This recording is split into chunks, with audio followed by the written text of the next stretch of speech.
Thank you. The first thing we would like to do is take a motion to come out of executive session. Motion. Second. All in favor? Aye. Okay, do you want to do your little? We are in executive session for an hour and 30 minutes. Topics of discussion were personnel, finance, and police, contractual, USDA loan, litigation, a pension matter, contractual, court matter, and attorney-client privilege and litigation, tax appeal to the poster. Minutes from executive session will be available at such time as the need for confidentiality no longer exists. Thank you.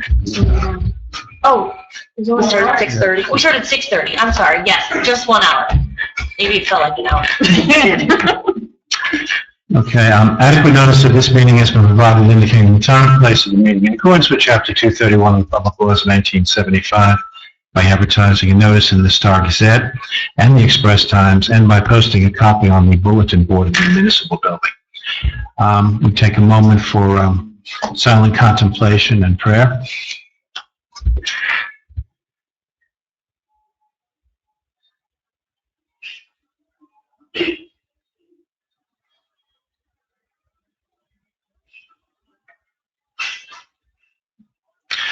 Pledge of Allegiance. Allegiance to the flag of the United States of America and to the republic for which it stands, one nation, under God, indivisible, with liberty and justice for all.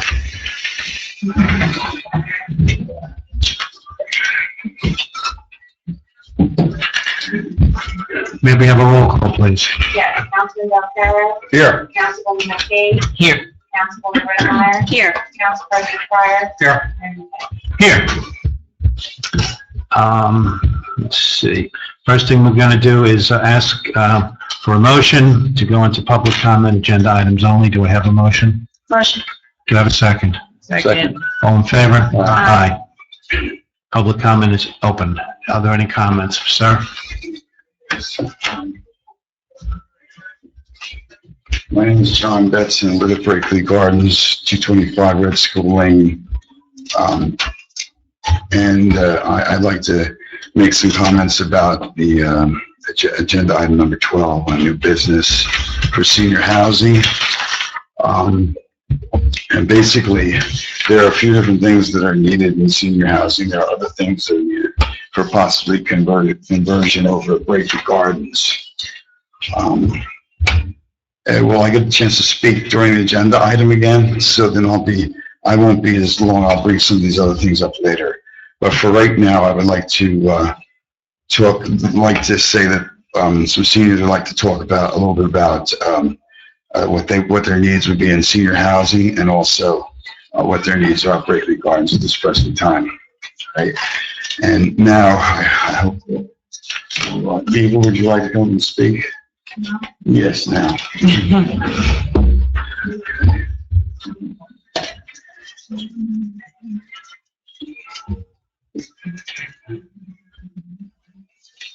This is Eva Wiggett. She's a resident of our complex. My name is Eva Wiggett, and I live in Brakely Garden. And I want to bring to your attention that the seniors in Brakely and the surrounding area really need our own housing. We have special needs, and if we had our housing, we could help each other to share our burdens and encourage each other to go on living. And and there's about 200 seniors plus living in Brakely alone, and some of them just don't come out because they have special needs and they are homebound. And I take a lot of walks, but you never see them come out. And I was always wondering, where are they? What are they doing? How are they managing their life? Because when you're getting elderly, you can't function on your own. You have to have some kind of assistance. So anyway,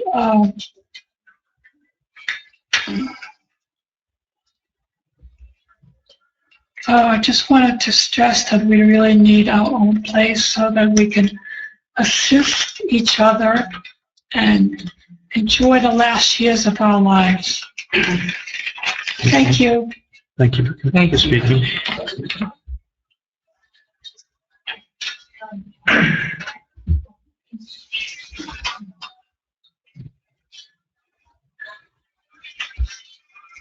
Hi, my name is Jerry Homestead. I live at Brinkley Gardens also. I'm finally a senior citizen and I'm understanding what all the things are necessary for a senior to have as to living. One of the biggest things for me is where do I go after Brinkley Gardens? I've been living there since 1992 and going through all the meetings and everything. And even back in 1992, I remember the meetings that we would say, well, where are seniors going to go after they leave Brinkley? And it's been the same answer for the past 24 years. We're working on it. It takes time. We're working on it. It takes time. 24 years, guys. It's a long time. All we have is Clymer Village at the end of the street, 3 floors. And it's not just for low-pat people, it's for outsiders. So there's usually at least a 2-year waiting list in order to get in there. And our questions have also come about is, can they not expand it? Can they not raise it? I mean, I know nothing about building. I have no idea what you can do. But we really need to do something because we have nowhere to go once our finances hit a certain point. And mine's going to be next year. So I have to decide, where do I go? And, the rent at Brinkley, granted, it's rent control, but it's still high when you're on a certain income. So we really need your help, guys. I don't want to wait another 24 years because I don't think I'll be here. So whatever you can do would be appreciated. Okay, thanks.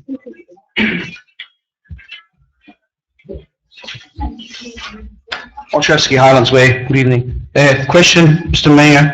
I think it's number 3 on the agenda, seeking attorney fees.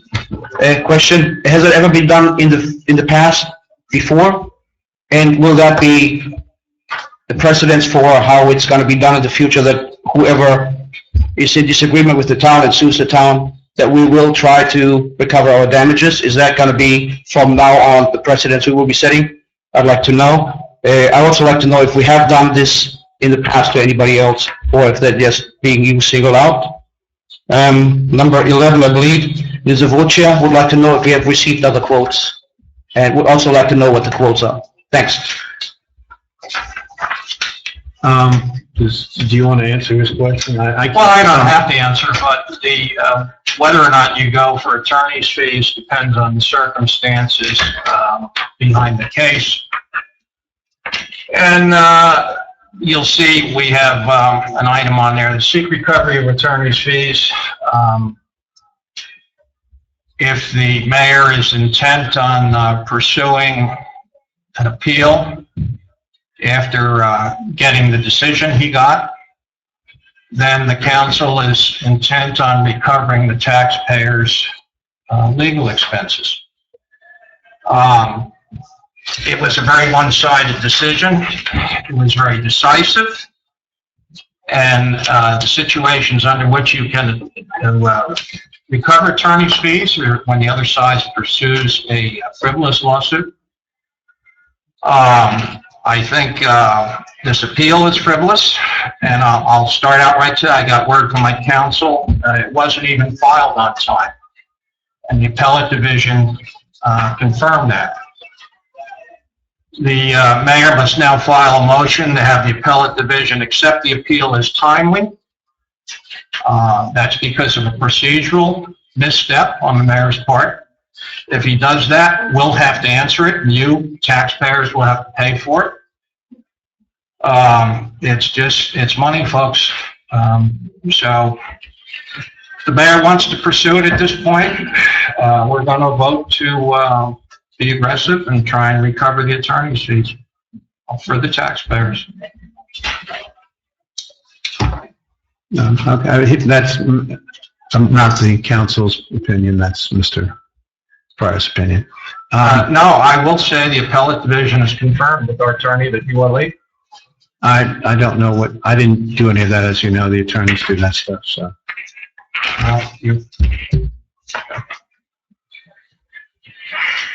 I know what my attorney's doing. I know. It's always something, Joe, you know? I wasn't in the Navy, remember that one? All right, do we have any more questions? Yes? This is our first time, so we're trying to grasp everything. Just go up at any time, it doesn't go away. Only during public comment. Yeah. And then You don't follow. I we'll open back up. we'll get to Go it. back to the agenda, and then we'll open back up for public comment after the meeting if there's anything else you want to say. So you can comment now, anything on the agenda. I'm not more. All right, let's go on to the Nisavoshiate. He had a question on that.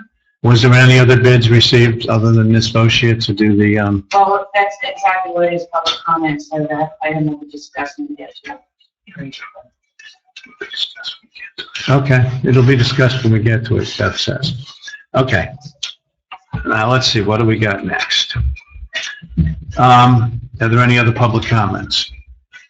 All right, hearing none, seeing none, I take a motion to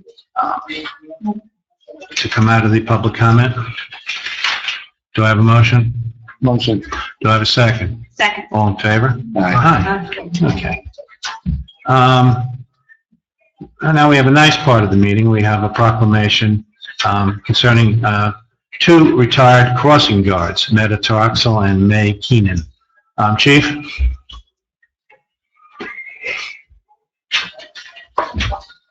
Thank you, Mayor. Good evening. I'd like to take this time to recognize the retirement of the two Lopatcon school crossing guards, Ada Troxel and May Keenan. Between them, they have a combined total of 61 years of service to the community and our children. They've both shown remarkable dedication to their duties as school crossing guards over the years. It could always be found that the traffic goes willing to give a helping hand, ensuring our children arrive to and from school safely. On behalf of the Lopatcon Township Police Department and Lopatcon Township, I'd like to present the following proclamations to May Troxel and May Keenan.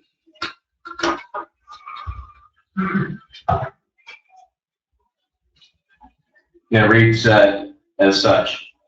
Whereas school crossing guards have a deep sense of responsibility, a great deal of character, an excellent relationship with children, and dedication necessary to brave the elements, and whereas Maida Troxel has had a career as a Lopatcon Township school crossing guard for 31 years, and whereas Maida Troxel is being awarded this recognition by the Lopatcon Township Police Department as a testimonial of the loyal and dedicated service she provided over her 31-year career. And whereas the mayor and council are proud of the role the school crossing guards play in the daily lives of the township school children, now therefore be it resolved that the Lopatcon Township Police Department does hereby extend their sincere appreciation and recognizes the significant contribution Maida Troxel has provided to the community and her role as school crossing guard, and wishes her all the best in her retirement. Maida.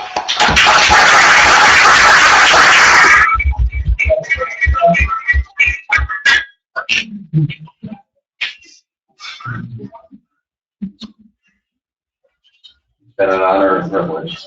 I hope you enjoy your retirement. Thank you. Thank you very much. Thank you.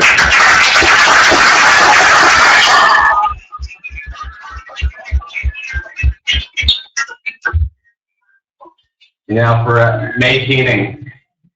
Whereas May Keenan has a career as a Lopatcon Township school crossing guard for 30 years, and whereas May Keenan is being awarded this recognition by the Lopatcon Township Police Department as a testimonial of the loyal and dedicated service she provided over her 30-year career, and whereas the mayor and council are proud of the role school crossing guards play in the daily lives of the township school children, now therefore be it resolved that Lopatcon Township Police Department does hereby extend their sincere appreciation and recognizes the significant contribution May Keenan has provided to the community in her role as school crossing guard, and wishes her all the best in her retirement. May.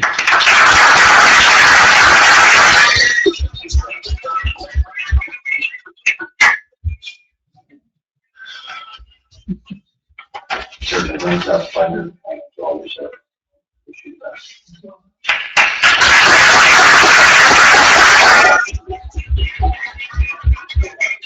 Chief, since you're standing there, would you mind giving your report now? On- Would you, just, on behalf, it's on behalf of the parents, I would like to also, because these guys are there for the last 11 years when I was here, and I spoke to you guys outside.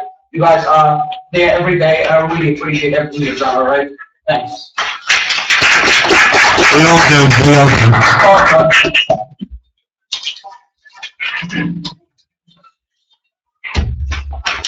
And the summary report for the police department for the month of September as follows.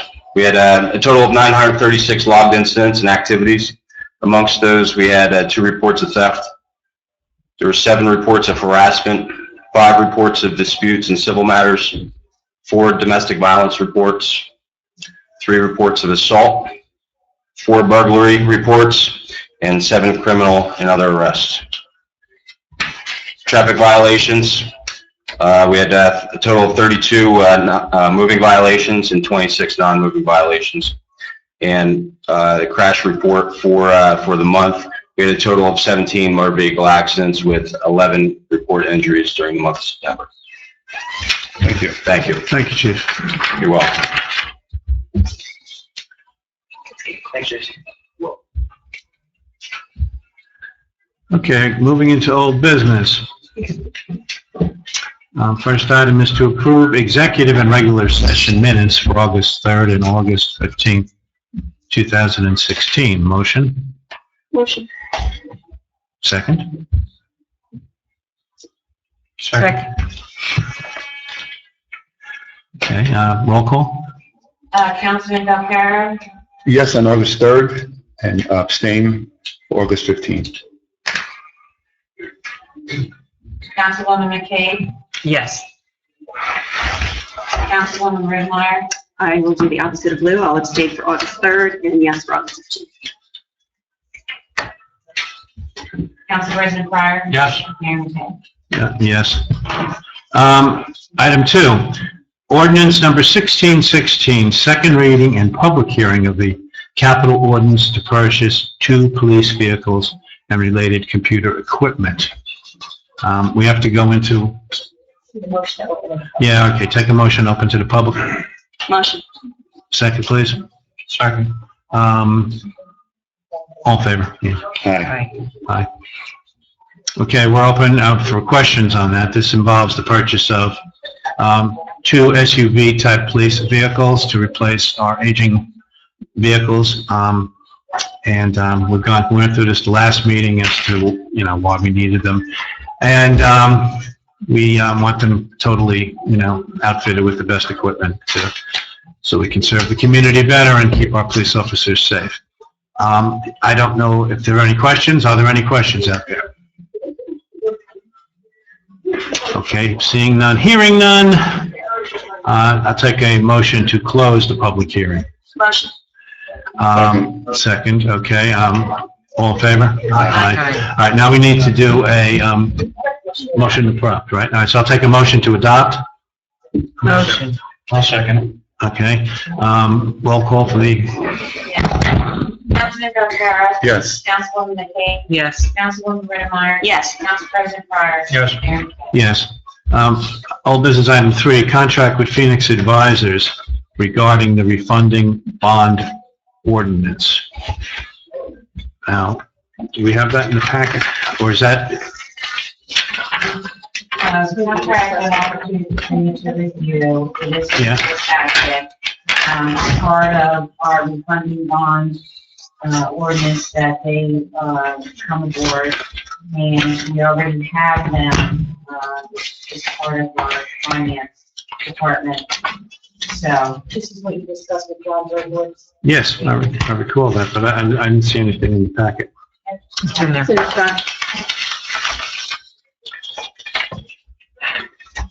Okay.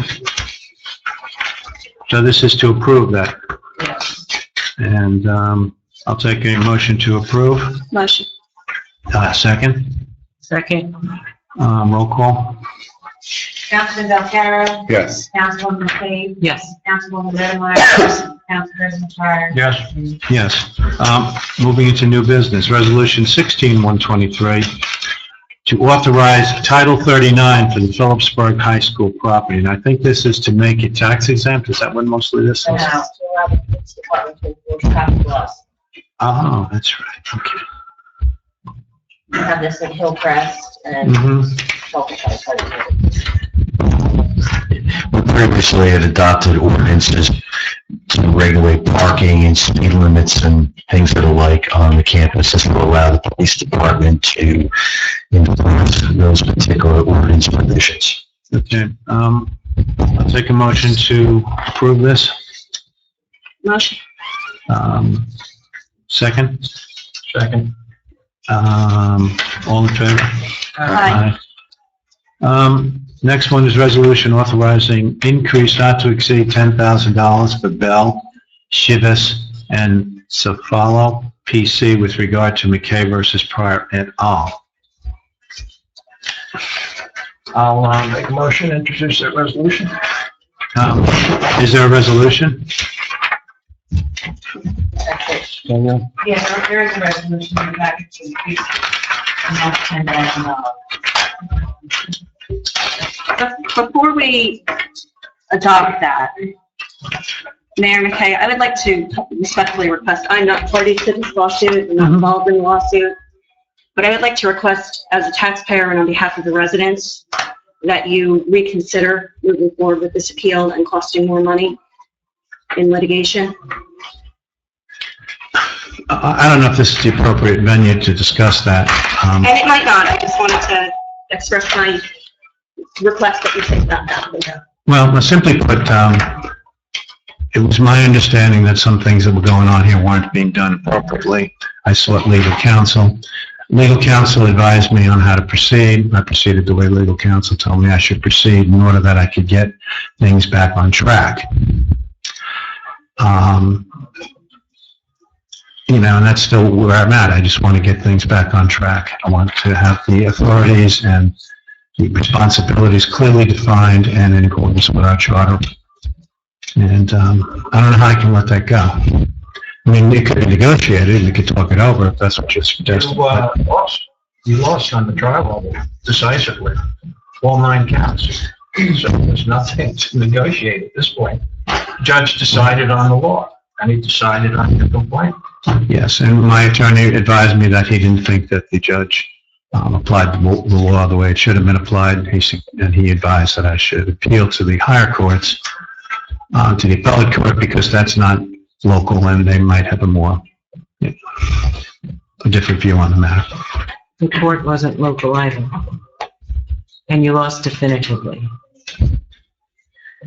It's your choice, sir. There's no sense. Well, but you're costing the town money, and No, you're costing the town money. If you would have concurred that, yeah, we were doing things wrong and we could have fixed it a long time ago, but instead you had to be, you know, you wouldn't deal with it, and then you put me in a position where what else we can I do? did deal with it. We followed the laws of the state of New Jersey and our charter. The And you're judge still in- decided on that, so And it was decided.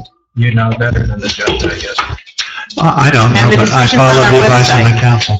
Listen, this is your opinion. You thought things were wrong. So let's move on. It's not, you know, your opinion is just that, an opinion. And your attorney is hosing you. So let's move on. You're spending money of this town needlessly. No, you're spending the money. It's your defense that's being He's paid shown for. a total disregard for all the taxpayers. He doesn't care how much this is going to cost all of you. Bottom line. I fail to understand the logic here. You sued us. We didn't sue you. You sued us. On advice of Lost. counsel, that's what he Yes, you suggested we lost. do. All 9 counts. And the judge used adjectives I've never seen in a decision before. Convoluted. That's exactly why it'll go to the appeals court, and I think you might see something else there. But I don't know yet, you know, I can only, And what are you going to bring this to? Do you know you can introduce new facts in the appellate division? You know, I don't know, I'm amazed, but It won't be decided tonight. you're the one that wants to go forward, so I we have wanted to to just defend express ourselves. my opinion. Yeah, we have to defend ourselves against an appeal that's being filed late by your attorney, the same one that you wanted to use for this township attorney. So that in itself says everything. That's all I'm saying. Do you think it's ethical to appoint your personal attorney, township attorney? Can you imagine if one of us did that, if I were to bring my personal attorney here? Can you imagine that? I mean, can you imagine the outcry? You know what I mean? How dare you bring your own personal You have attorney a here? business relationship with him right now, don't you? Wow. Yeah, he fit his one purpose, that's all. Wow. And he was not, he was to be interim attorney until a new attorney could be appointed. And then, You would never hear the end of it if we wanted to introduce our own personal attorney here. Never hear the end of it. But it's okay that he wants to do his own attorney here. That's okay. I don't get it. Just wasting our So time. can we move on? Yeah, I make a motion, we authorize an increase. You got a motion on the in floor, I ceiling of second it. $10,000 to Bill Chivas to defend us I in the second it. lawsuit. I'll call the vote. Yeah. Mhm. Councilman Belcarro. Yes. Councilwoman McKay. Yes. Councilwoman Redmeyer. Yes. Council President Fire. Yes. And the chair. I abstain. It would be inappropriate for me to vote on a matter that I have an interest in. But they don't think so. All right, next item. Here's another one of these. Council authorizes, Bell and Shivas to seek attorney fees from Mayor McKay for both trial and appellate portions of the mayor's lawsuit in connection, in conjunction with the mayor's appeal. I make that motion. Mhm. Do I have a second? Based on our discussion, you have a second. Wasting your time and money.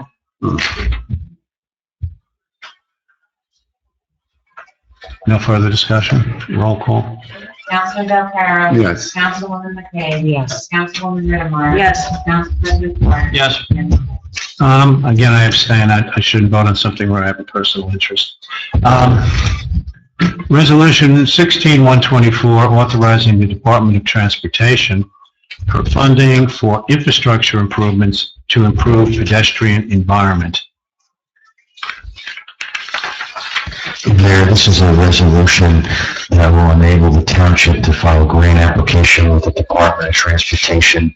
That grant application is to obtain monies to build sidewalk improvements on Belvedere Road between Willdale Avenue and North First Street. Paul, All right. the grant application was, included things like streetscaping and so on, lighting, we need lighting there. Are we anticipating doing that as well, or strictly sidewalks? I was anticipating strictly sidewalks, but it can be expanded to include streetscape improvements, lighting. Well, my only thought was if you read the grant instructions, I thought it may enhance the application if you did things like colored pavers on the curbside to help set off the visuals for the street. It actually has a safety aspect, but I don't know if we need more lighting there. That would be another aspect. So I'm going to vote on this. I ask you to think about that as we go forward. It's, I've long advocated for this, to make the sidewalks handicapped a safe way for the kids to get around the town. And my understanding from Mayor Ellis in Phillipsburg that he already received a grant, and very large, $500,000, I think. And we should have been doing the same thing. And he's getting sidewalks, he's getting crosswalks, he's getting training for his crossing guards, blah, blah, blah. There's a whole bunch of things that they're getting. So I think all effort has to be put into obtaining these grants to make the town a safe place to move about. Now, I think there's other similar items on this that I'm going to try and move to. First, we'll do a vote on this resolution. I'll take a motion to approve. Motion. Do I have a second? Second. Is there any discussion? Just on your comment about you promoting this all along, I go back to the November 12th minutes. I wasn't even on council yet. They say Mayor McKay put together an ad hoc committee to deal with the high school situation, but is disbanding this because all is moving along as it should. That was specific only to the intersection, I believe. So if you go back to the other minutes, the previous minutes, the ad hoc committee had a much broader charge. So I'm just going on what the minutes say. So Well, the minutes, you know. you're going to say that you stood for this. The minutes don't reflect that. But Oh, go on from there. I've been trying to do this for a long time. So if that committee pursued it at that time, we could have had a grant by now, is that correct? No, it wouldn't be the committee that would have got the grant. It was No. this council, Made which the should have authorized recommendation it. to this But I couldn't council. get anyone to do it. I don't know. I remember you trying to jeopardize the intersection project. You remember me questioning whether or not the township of Apacon should be paying so much for it when it is not our school. There was only, I'm not going to go through it. You show me in the minutes. There's also in the earlier agreements, there are sidewalks that have been built all over Which you the had town. nothing to do with. Nothing to do with it. You did. I know What I was the did. date of the agreement? 2000. 2000? You were mayor in 2000? No, I wasn't mayor then. I'm saying those things never happened. All right, we're gonna have The a, new agreement, right? I'm just trying to stick to the facts. You're No, you're saying not. things and can I have a roll call on this? Do we have a second? I don't even know if we got a Yes, second, but, yeah, all right. Roll call, please. Councilman Valcarro. Yes. Councilwoman Page. Yes. Councilwoman Brennemeyer. Yes. Councilwoman Breyer. yes. Yes. All right, now, there's other ones that are on here. I'm gonna try to go down to them. Maybe we'll go out of order a little bit because they're all in the same type of thing. All right. All right, yeah, number 10, we're going to move to 10. Authorize Paul Sturbins to work with Phillipsburg and the Phillipsburg Board of Ed, Chief Garcia, and the New Jersey DOT in implementing a reduced speed zone along Roseberry Street and Belvedere Road during school hours. I think this is a laudable thing to do. We have many complaints that the 50-mile-an-hour speed limit on the county road is not appropriate with children walking along there to go to the high school, so I would applaud this. Do I have a motion to authorize Paul? Do I have a second? My idea. What's the looking for the end of the state? I will second the motion. Oh, boy, I didn't say it was my idea. I don't do that. You guys do that. Now, you're saying that you changed. I said I Champion the cause. I want to. you did send out an email, and you did say that you would like to I do met that. with the chief. Right. I met with the superintendent. Joe, when will we do it at you? So let's. Do I have a second? So you can hear this. Second? Seconded. Okay. So, hold on, so this is to put in some type of, like a flashing 25 mile an hour? Very, very similar to To what's on Stryker? strikers. Okay. And Chief, feel free to chime in. I spoke to you about it. I spoke to Paul. I spoke to George Shando. And Paul, you've just done one of these elsewhere. We have a couple complications here. One is the county's involved, so we're going to have to work with them. But typically, the first offer that shows up or the first crossing guard turns it on, it's an agreed upon period. When the rush is over, it's turned off, and it reduces the speed limit while kids are crossing. I do have two questions for you, Paul, as part of the discussion. I'm wondering how far we can extend that zone. And if we have other crossings, say, east of here, could we do it at a heavy crossing as opposed to simply at the school? I guess the length of the school zone will be established through a traffic study. The traffic study will be conducted by the county. What we need to do, and also we need the town of Phillipsburg to do this, is we need to submit a request to the county engineer's office to study establishing a speed zone here. And then they would, again, go to do that study. As far as lengthening it, I think that would be the goal here, to try to lengthen it, to try to reduce that speed limit down as much as we can during the peak pedestrian hours, which would be, before, obviously the half hour to an hour before school starts, and then the hour to, maybe an hour and a half after school ends, where we have a lot of pedestrians there. Now, in conjunction with that, this is separate but related. We've had a people-generated petition, I guess it's up in the Country Hills area, Scenic Ridge. We're 40 miles an hour through here up until about Country Hills, and that becomes 50. And that becomes very dangerous school hours, that 50-mile-an-hour speed limit. So I don't know if we can do that in conjunction with this or as a separate resolution, but I know there's studies that get involved with speed limits. But we have no high school, I think we have a unique situation. I think we would do a separate letter on that, just not to mix the two, and maybe have the one related to the school zone, perhaps delayed because of that. So I would have separate letters on that. That's my recommendation. All right, what I suggest then is after this resolution, we have a second one asking you to raise the speed limit on the east part of Belvedere. Right. Sure. Now, would that be a case where we could maybe put 2 of these flashing? Because that road kind of curves, so your line of sight changes as you're driving along. But what's going to happen is you're going to establish a school zone, and there's certain signage at the periphery of the school zone. And then once you get into the school zone, you're going to have signage that advises the public of what the advisory speed limit would be during certain periods during the day. It could be 2 or 3 times depending on the pedestrian activities that are occurring there. And then there would be signage at various pedestrian crossings of the roadway.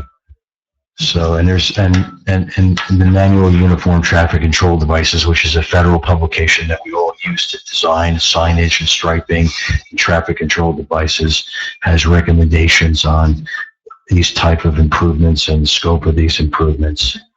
So I know we did some school zones in Hackettstown a few years ago, and we extended them to the extent possible after reviewing the matter in the field and studying the issue, and it was all done in the interest of safety. So the bottom line, we'd like you to start the process here and this resolution. But can we also do it on like both sides of the high school? Because We would. Lopat kind of carries on a little bit past the high school, and then we get to Peaburg. So we'd want to have to be safe for everyone coming from all directions. Yeah, the school zone would be on both approaches to the entrance road, hence the need for Phillipsburg's letter to the county, because west of the current entrance to the high school on the south side of Belvedere Road, that area is in the town of Phillipsburg. So we really need their support as well, and we need them to submit a companion letter to the county engineer's office. I actually emailed Mayor Ellis yesterday, wasn't able to speak to him before tonight, but we'll make an effort again tomorrow to try to talk to him and indicate what we did here tonight, and ask that he submit a letter as soon as his council meets and approves the submission of the same. And then that'll just extend the whole safety zone to both sides. Yes. Okay, so I'll take a motion to authorize Paul to work with Peaburg, the Peaburg BOV, the Phillipsburg mayor, the police chiefs in both towns, and the county and Jersey DOT in implementing a reduced speed zone along Roseberry Street and also along Belvedere Road in both directions for the appropriate distance during school hours. Did we already make a motion on that? I thought that was part of the discussion. Didn't I move I that? have a motion and a second. Yeah, so the vote. Call the roll. Okay. Councilman Delcarro. Yes. Councilwoman McKay. Yes. Councilwoman Redmeyer. Yes. Council President Fire. Yes. And Kim. Yes. I'd just like to make the companion resolution to look at reducing the speed limit up Both in the Scenic directions. Ridge area. It would be east of Buckway Hill Road, I think Yeah, that's right there, where it goes from 40 to 50, we'd like to make that, look at that, note that down. I'll second that. Roll call, please. Councilman Delcarro. Yes. Councilwoman McKay. Yes. Councilwoman Redmeyer. Yes. Council President Fire. Yes. And Kim. Yes. Okay, next one is going to be item 13. Resident Fred just DiStefano, traffic light or crosswalk to Packard Middle School. Sir? First of all, thank you very much for allowing us to come up here tonight. My wife and I would like to touch on a few other things in light of your All related. conversation. We're listening. It's related. The only difference is we live in Scenic Ridge, right on that corner, right off the road, and the middle school down on Buckley Hill. The issue I have at this particular time is the traffic pattern it's very heavy at that point in the morning with no buses. And when there are buses and they do stop, the traffic backs up quite a bit. Very heavily traveled road.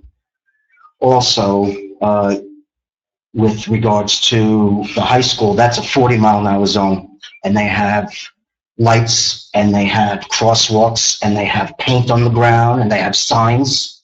But when you come down, before you make that turn, or anywhere on that road, there's not a stripe in the ground. There's not a sign anywhere that says anything about children. It's just not, it's nothing. There's no reduced speed zone. And I actually called the police department on the morning of September the 15th because someone came down the road at a very high rate of speed and almost killed my 2 children. So I'm standing here tonight to push this as far as it's going to go. Something needs to be done, whether it's a stoplight, a reduced zone flashing light for 25 miles per hour. I don't care if it's 500 feet or 10 feet, but it has to be done because my kids ain't going to be dead. Yeah. And I do pay high taxes. I've been out there. So They actually have handicap ramps on either side of. it's amazing. You have ramps on all 4 And corners, but to there's put a crosswalk crosswalk. there at that speed and that sight distance would be problematic. And That's why excuse we me have if I to. may, Mr. Pryor, there are neon green crosswalk signs, but there's nothing in the road, there's no signs, it's only on one corner, and there's only one sign on the opposite side of the street that says drug-free school zone, but you can't even see the school. And whoever drives by can't even see that small sign anyway, so nobody even knows there's a school there. Well, the drug-free has another purpose, all right? That's part of that's a law enforcement. I understand that, purpose, but for indication purposes, to even let somebody know that there's a I school down understand there. everything you're saying. Right. And Paul, you've heard it all. I mean, when we look at the speed limit, I'd like to look at all of that. You need a lot of warrants for a light. I doubt if you're going to get a light. I use the light as another example. Now, there's rules that DOT gives us. And a light is very tough. I understand that, and I'm not pushing for a I'm traffic familiar with light. it. It's 50 miles an hour. It's poor sight distance. It's, Yes. And there's We're gonna look multiple at children. All my neighbors that could make it tonight, they all have 2 or more children that go to that school, and we can't even let our kids walk anymore since the morning of. I have to drive my son every morning to school instead of walking. I understand that it's a very busy road, and I also understand that they chose to build a new development inside Scenic Ridge.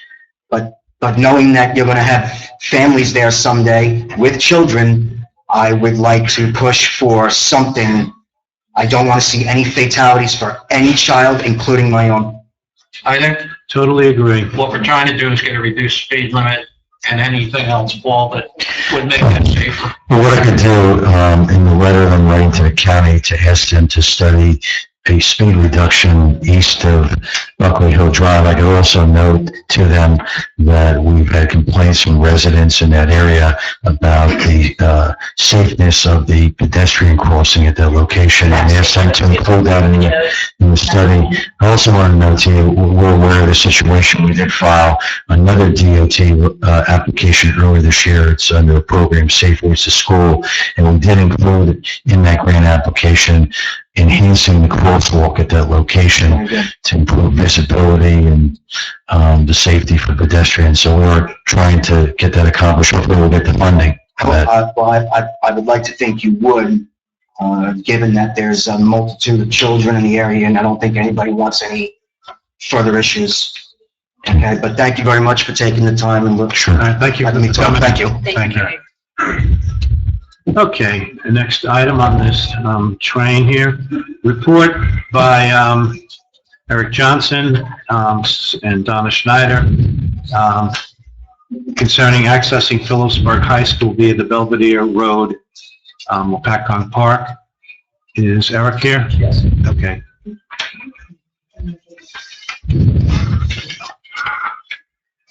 Evening. I want to thank council right off the bat for giving me the opportunity to look into the safety for our walking high school students as they access our new high school, and also the feasibility of using our park as an alternate access point. I did this report with Donna. She's not here tonight, and she's sick, so she would have liked to be here. I'm not 100% myself, but so bear with me as I get through this. I think I can condense the report I sent you into hopefully 5 minutes here. The safety of our walking students was first discussed in the town council meeting in September of 2015. Mr. Mayor, you brought that up in that September meeting. Over the past year, there have been multiple discussions regarding both safety concerns of our students walking along Belvedere Road and giving those walking students another option of utilizing our park as an alternate path into the high school property. There is currently a construction fence surrounding the new high school property with a locked gate at the alternate access point. This is at the northwest corner of Lopatcon Park. In the June 2016 Town Council meeting, Town Council authorized me, along with Donna Schneider, to look into the feasibility of having our students walk to the new high school through Lopatcon Park, and that's why I'm here tonight. On September 22nd, I submitted the report to Town Council and the engineer. At this point, I'm assuming everybody had a chance to get it and print it out and has a chance to read it, if you don't have extra copies with me tonight. And that way, I'm going to be able to go through this a lot quicker rather than reading the report to you, which I don't want to do. So our report attempted to include all previous talking points over the last year. This is both with the concerns and the advantages of opening up the alternate route to the new high school for pedestrian use only. So we're talking about the students that would be walking and or biking to school. Our report includes, but is not limited to, the student health and academic success, students' safety while walking to the new high school, any potential construction costs, the existing fence, its jurisdiction, and the intent of why that fence is there, the high school's position on this alternate access point, the additional maintenance and vandalism concerns, vehicular use through the park, potential conflicts with Lopatcon Pool, and also, finally, increased park usage by students that are from other townships. The report addresses all these previous concerns brought up to Town Council or by Town Council members themselves. Although this report found many of the concerns to be valid, all concerns can be alleviated with little upfront cost and minimal future maintenance. While I understand the extent of all concerns cannot be ascertained ahead of time, the consequences of opening up an alternate access for walking students through our park was found to be insignificant compared to the consequences of a tragedy on Belvedere Road. We all know a student was hit on Belvedere Road 5 or 6 years ago, I believe. It has been proven that walking or biking to school promotes an active lifestyle, which is something that will be with that student for the rest of their life. It offers students the opportunity for increased responsibility and independence, and it also improves academic performance. These are facts, they have been proven. The New Jersey DOT actively promotes and encourages walking and biking to school. The state of New Jersey can recognize the advantages of walking to school. Certainly, Lopatcon Township should be able to as well. Lopatcon Township should encourage an active lifestyle and actively address safety concerns for our residents and our students. Students who live inside a 2.5-mile radius do not qualify for busing. This is a rule for the high school. Assuming average walking distance of 2 miles for our students, it could be as much as 2.5, some will be less. It is estimated that we need 45 minutes to walk to school. By giving students access to the new high school through the property, through Lopatcon Park, their commute can be reduced by as much as 0.6 miles or 15 minutes. This might not sound like a lot, but this reduction could be significant to a student attempting to reach the school by 7:10 a.m. Lopatcon now has a wonderful opportunity to provide our high school students with a safe route to school, should they require to walk or they choose to walk to school. Enabling our walking students to access the new high school through the park will provide the safest route possible to the new school and encourage walking by means of a reduced commute. Allowing our students to walk through the park will result in minimal upfront costs and minimal maintenance costs going forward. As in any decision, you must look at both the pros and the cons. Regarding opening up the alternate access point, as discussed, the pros clearly outweigh the cons. Let's enable our walking students to access the new high school safely by allowing them to utilize our park that already has the existing access point. After all, isn't that one of the reasons why we have the park? Again, I want to thank council for allowing me to present this report, and I'm more than happy to discuss it at any point in the future if you have any questions. Well, we thank you very much for taking the time and effort to complete your report. And I'd like to have the report made part of the minutes, and you would give a copy to Mrs. Dills, please. You have a copy? I can give you a Word copy if you need it. Just let me know. Okay. If there's any questions, I'm more than happy to. And how appropriate, since this is walk to school month or something? This is Walk to School month, and actually, what's today, October 5th? This is actually Walk to School day, the specific day of the month happens to be today. I do have one question, Eric. It's more a comment. Sure. I don't necessarily oppose this out of hand. There's a number of hurdles that we have to get through to make an intelligent decision on this one. You mentioned some of them. There's others. I consider what you've submitted a work in progress. I consider our review a work in progress. But there is one thing here that I think we have to look at right up front.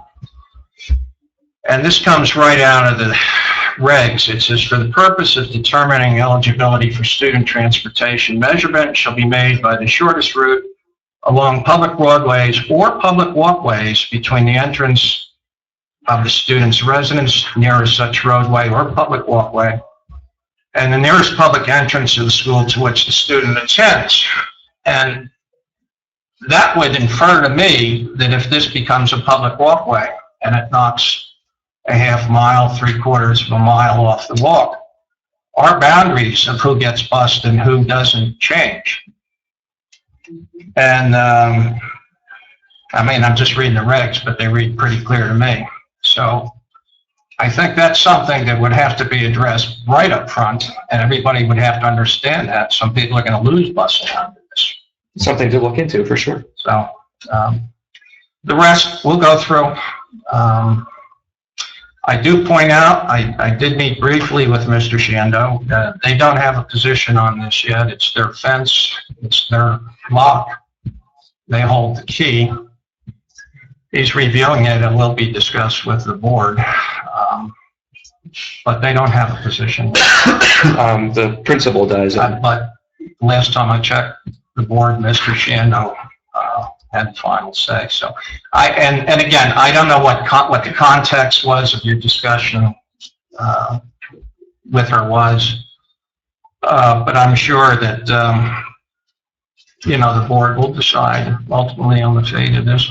Certainly, the board has the option to do that. So just so you know that the principal does pretty much have say in how the students access, which included the old school as well. So if she wants it to happen, and she probably can present it to the board and then probably make it happen as well. But she pointed that out. But I'm more concerned if the boundaries change. I don't know. You're going to hear other folks talk about that too. So you want to know about that. Well, sure. Who's affected?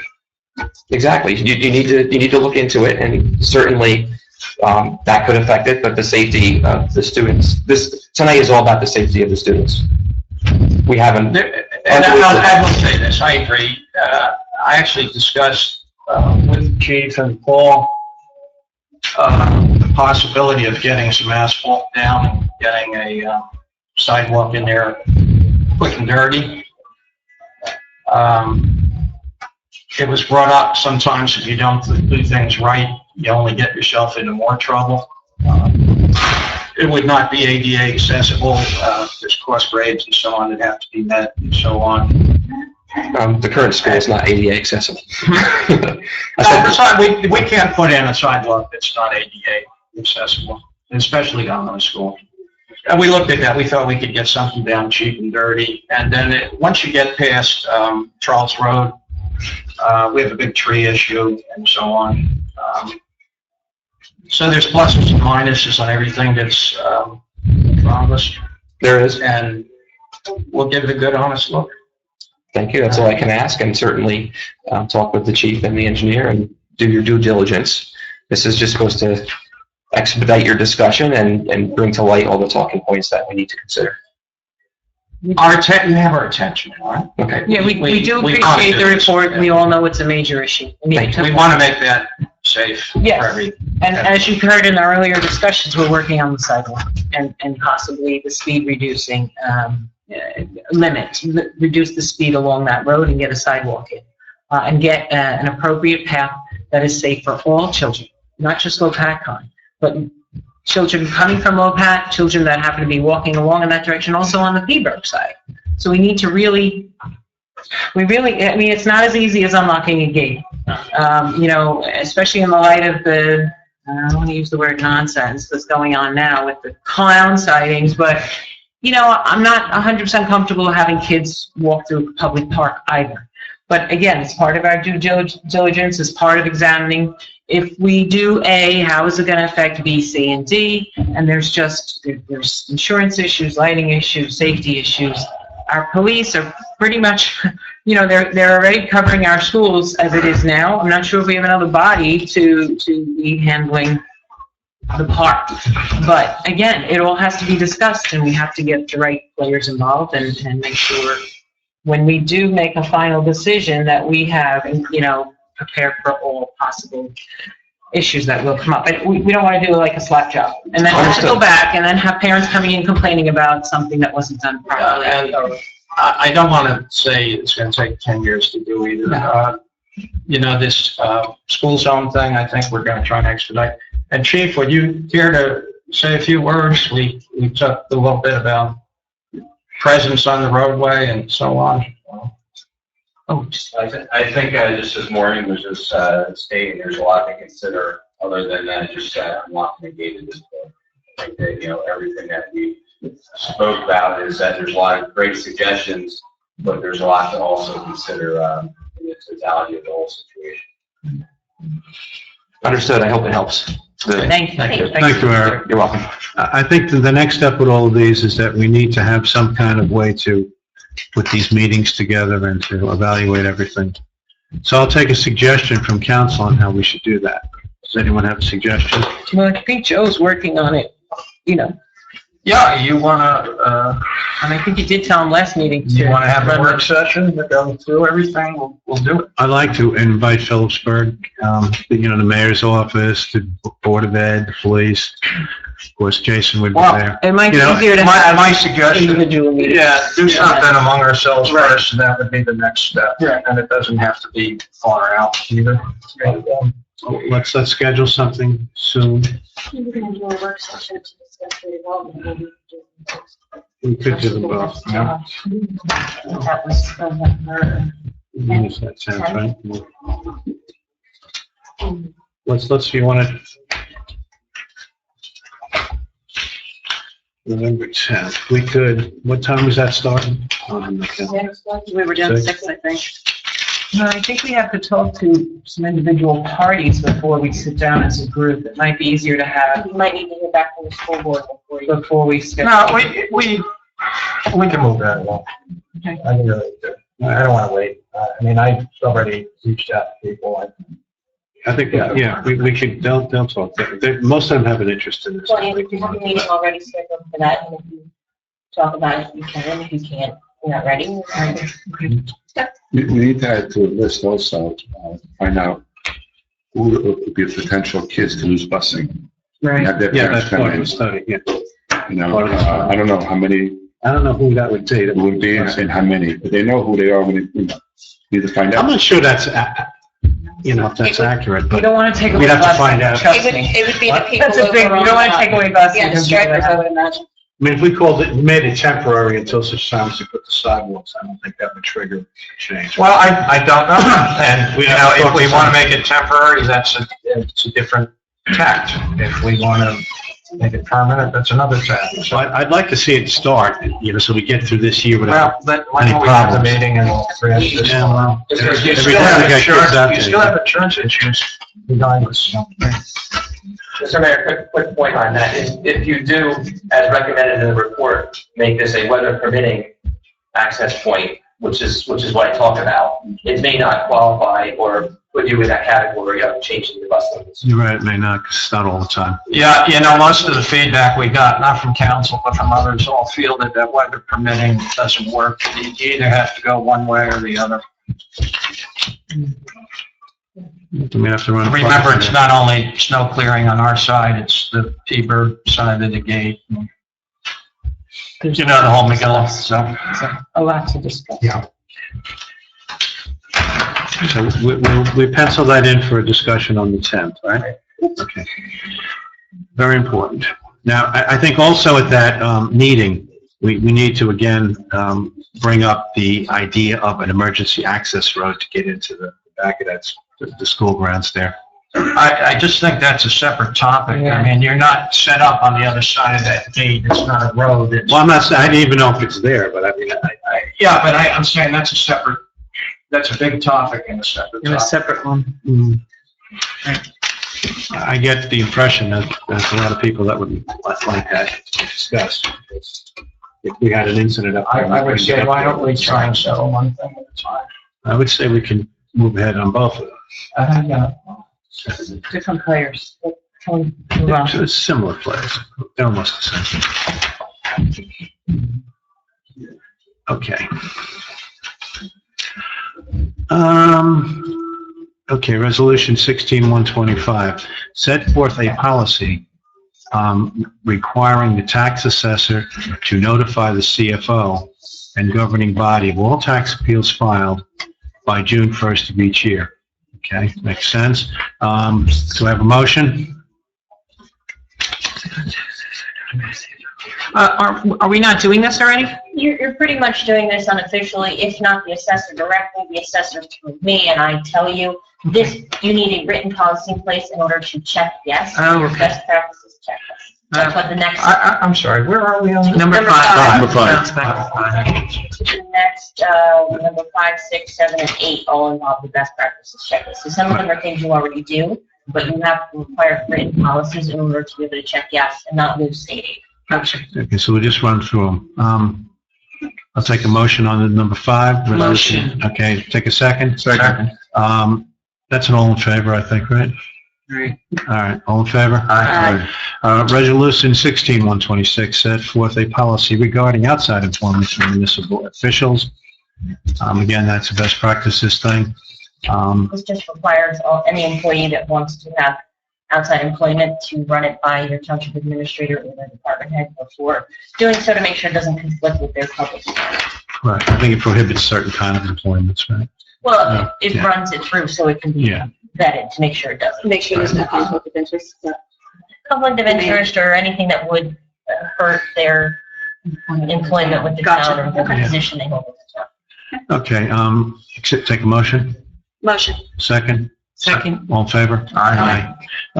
16127, designate the tax collector and the municipal clerk to monitor pilot agreements to ensure compliance.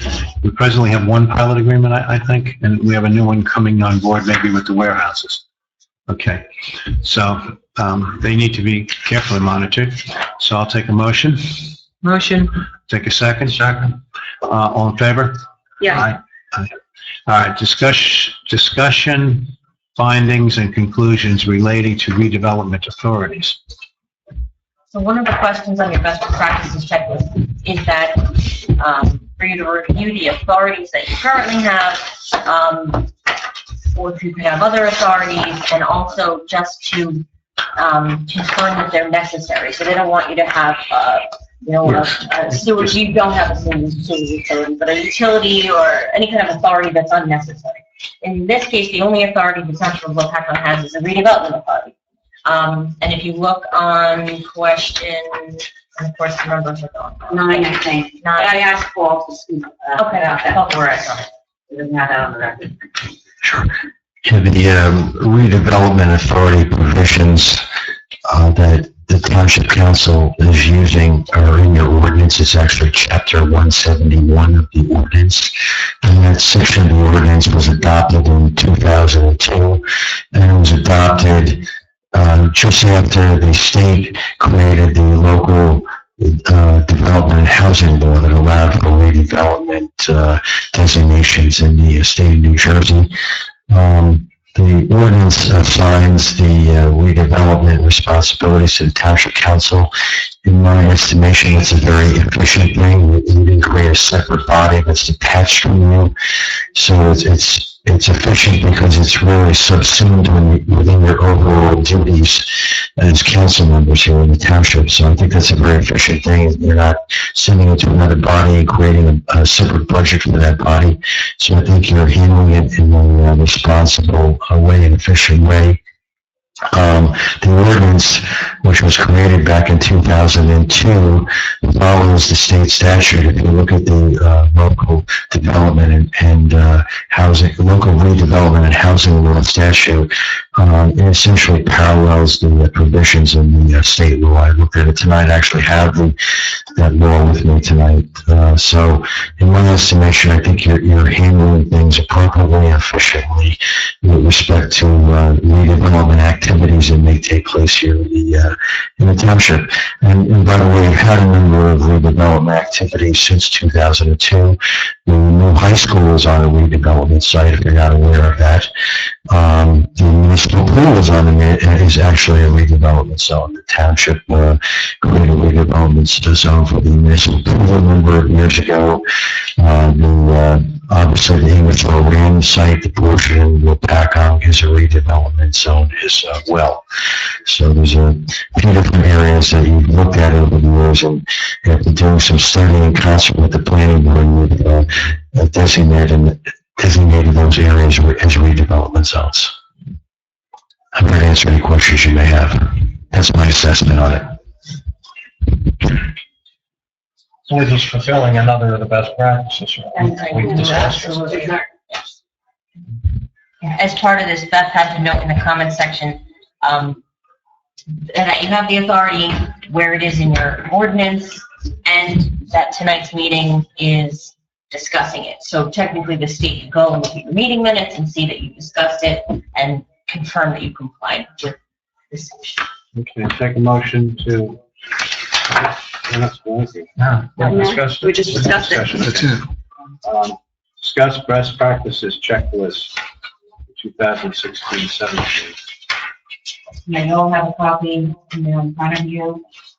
We went through, Katrina, the auditor, John Mooney, and myself, went through all the questions, provided all the answers and the comments where we were supposed to comment. So, we've met, the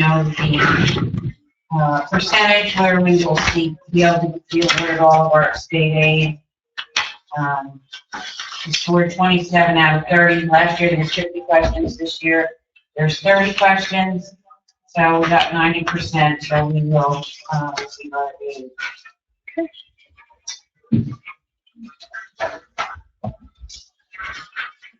Okay, good news. Number 11, authorized quotes submitted by Nissan Bosia Consulting to mitigate existing email accounts to Gmail. Okay, I'd like to start off talking about that. We have a number of new police officers, some class 2 officers that are outside of the police department. They operate out of the high school. The officers need to be able to access their email from wherever they are. So that presented a problem for us. And we talked to our consultant, and he has recommended Gmail accounts to the police department. That way there, they can access from any of their smartphones or computers in their vehicles. Or, or even at, wherever they are, actually. And with that, we've been having some problems with our accounts running out of space from time to time, and there's always been an adjustment. I know the fire chief this year had, multiple times when he was having issues.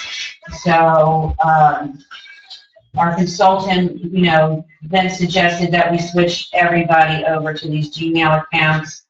The savings to the town would, be a couple $100.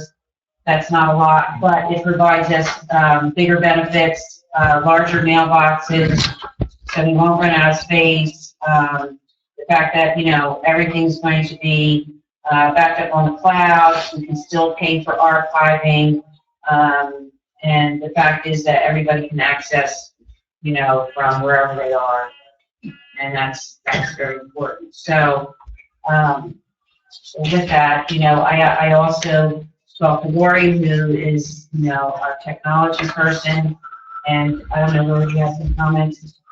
I think what Ms. Lasher said was you will keep your address. Yeah, everybody will keep their address. Is there a security issue going to Gmail from what we have now? It's a business Gmail. Okay. Yeah. So it's not like regular Gmail? Okay. Yeah, it's not like the regular Gmail. Gotcha. Okay. You'll be able to keep your back on township.com. It's just a matter of, and they'll back up some of the databases that exist for the employees here. How about the history of emails going back? They'll stay on Outlook. They won't touch them. And it'll stay on the server here, Mhm. backed up, wherever it's backed up. And maybe you can, again, go through the cost of this? The cost is, well, it's just gonna be a little bit more than what we're paying, or a little bit less than what we're paying now. Right now, we have 31 top-grade email accounts. They're $5. To do the backup is another $3.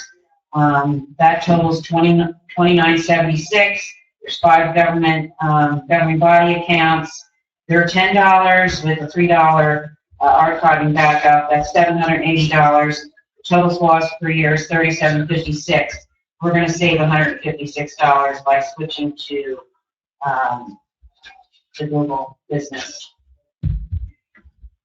I just don't have that. Yeah.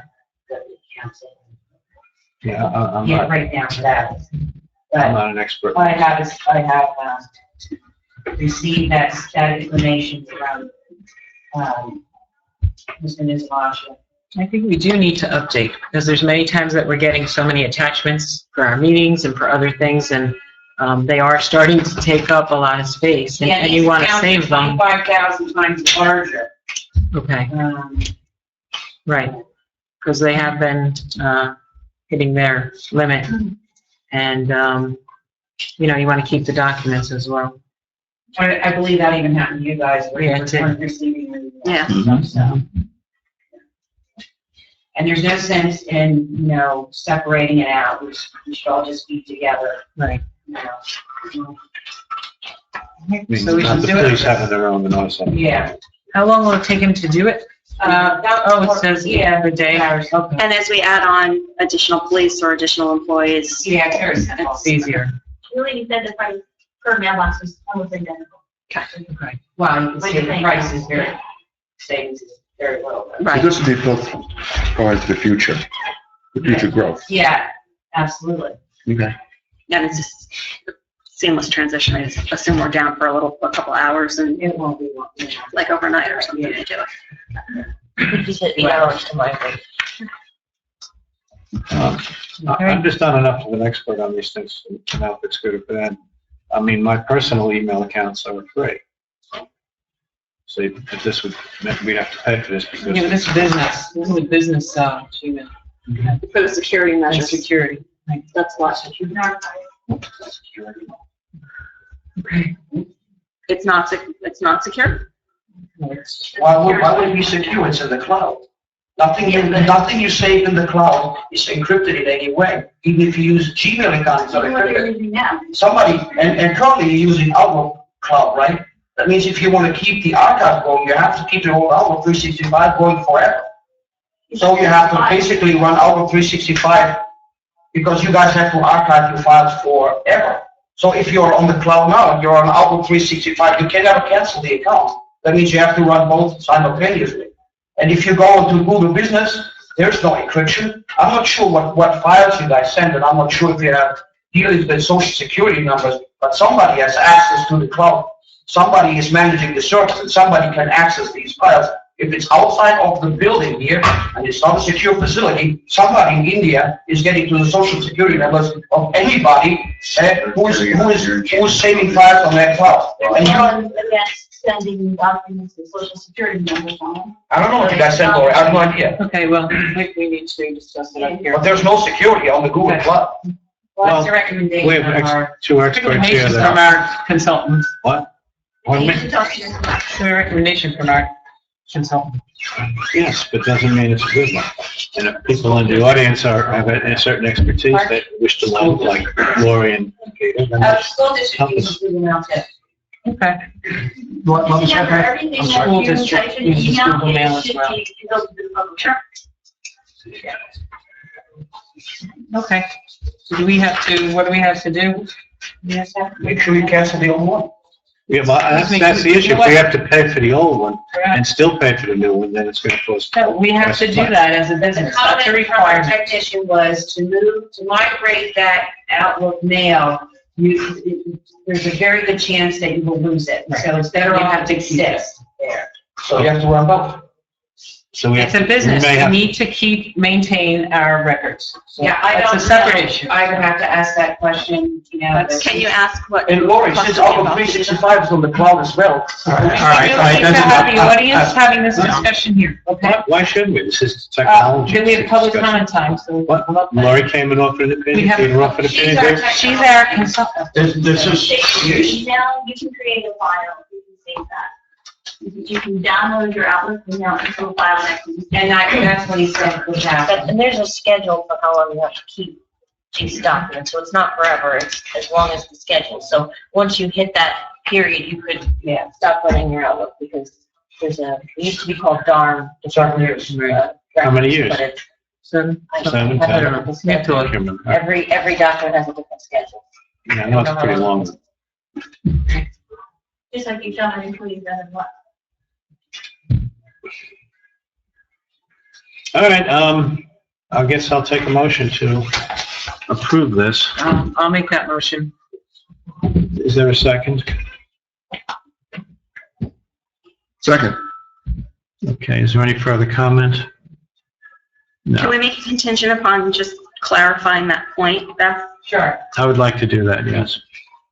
If we don't have to, to run pay for two of them at once for 7 years, Yeah, I don't believe that. It's not 7 years. well, whatever the time frame is for records, it's But pretty just to long. clarify. Yes, okay. That would be wise. Okay, with that clarification, take a roll call. Okay. Councilman Delpera? Yes. Councilwoman McKay? Yes. Councilwoman Redemeier? Yes. Council President Pryor? Yes. Mayor Michelle? Yes. Okay. Resident John Beats on senior housing. John Best. Yes. Greatly Gardens over on Red School Lane. I would like to once again mention a letter that we had written with numerous signatures on it, and it had been passed around to each. I had given it to Beth and asked her to distribute it amongst council and the mayor. So that letter has been in your possession and passed. And as far as senior housing goes, now is the time to, maybe even a little too late for it, but now's the time to really start looking into potentially housing seniors, which will comprise upwards of 100 million people within the next 10 years to 15 years. That's in the entire nation. LopatTC has an ever-increasing supply of seniors that are getting older, individuals that are getting older, and I have been over to Climber Village, and I realized that there's a 1 to 2 year wait, more so towards the 2 year wait. In my own complex, as Eva earlier said in the beginning of the meeting, there are about 200 seniors, and of varying degrees of age and health. So some of the things that the seniors would need in a senior housing situation would be a low rent of about 30% of the income or something near that, elevators with no stairs, automatic doors, outside doors to open and close them, area of curbs where wheelchairs and walkers could go freely, a laundry room in the building proper. One of the things, especially since we're talking about LopatTC, would be somehow to regulate the housing to have first consideration go to LopatTC residents, and the possibilities of an assisted living unit being within the building or buildings, elevators, once again, the easy access to and from the building, and that's about all I've come up with so far on the housing, on new housing development. All right, that type of thing is all I could think of quickly, and I asked a few people. And then when it comes to seniors at Brakely, there could be alterations made over there for some of the seniors. Some things happen. There are ramps from the doors if you go through certain operations, and you can get a ramp from your door down the sidewalk. There are all over the place. There are needs for ramps up, like the short slip that goes up from the parking lot, ramps from parking lots. Major complaint at all times, and I understand this, but I'll mention it. I understand the constraints on this, but I'll mention it again. Is lower rent for the seniors. And another thing that was stated was repair the outside steps to meet legal heights and to decrease the very dangerous walking down the steps on which seniors find easy to fall. Laundry room steps are impossible. Simple things like kitchen windows that work, and a major thing that one of the women that wanted to speak about this left because she had a nauseous stomach, is somehow within the township work out a plan to either remove the cars for the folks that can't drive themselves out on the snow, and and move to car designated areas, or help with shoveling the snow from somebody like students. Somehow get students who would be willing to shovel snow in there. And another item that's been brought up has been the safety factors in the complex. And I think it's called Title 39, to approach the landlord and ask him if he can give you a Title 39 status so you can enforce the speeds and also the stop signs, which the landlord has so generously put in at each exit from each parking lot within the last year. The things that would have to be looked into would be places to put this housing, compare things with and question things over at Climber, how they do it, or what they've done and how they succeeded in what they've done. And I will close the major idea. There's 66 million baby boomers. We're not getting younger. And then behind that, there's a large population from the offspring of the baby boomers, et cetera. So this need for senior housing in America, as well as in LopatTC, is a very high and present need, and not something to kind of just not be looked at. And everybody gets older someday, and it's at a greater extent of the older population. There's a great number of people becoming older now. Right now, there's about probably about 50 million seniors before baby boomers, and then baby boomers add them on. 60 to 66 million, you're going up real quick. And the housing or situations having to deal with that situation is very, very needed in one way or another. So whatever council could do, with any kind of ideas or anything looking into something like this would be very appreciated, especially in LopatCon. And we've also distributed the letter to the county. And at our next Breaker Gardens 10th organization meeting, we're having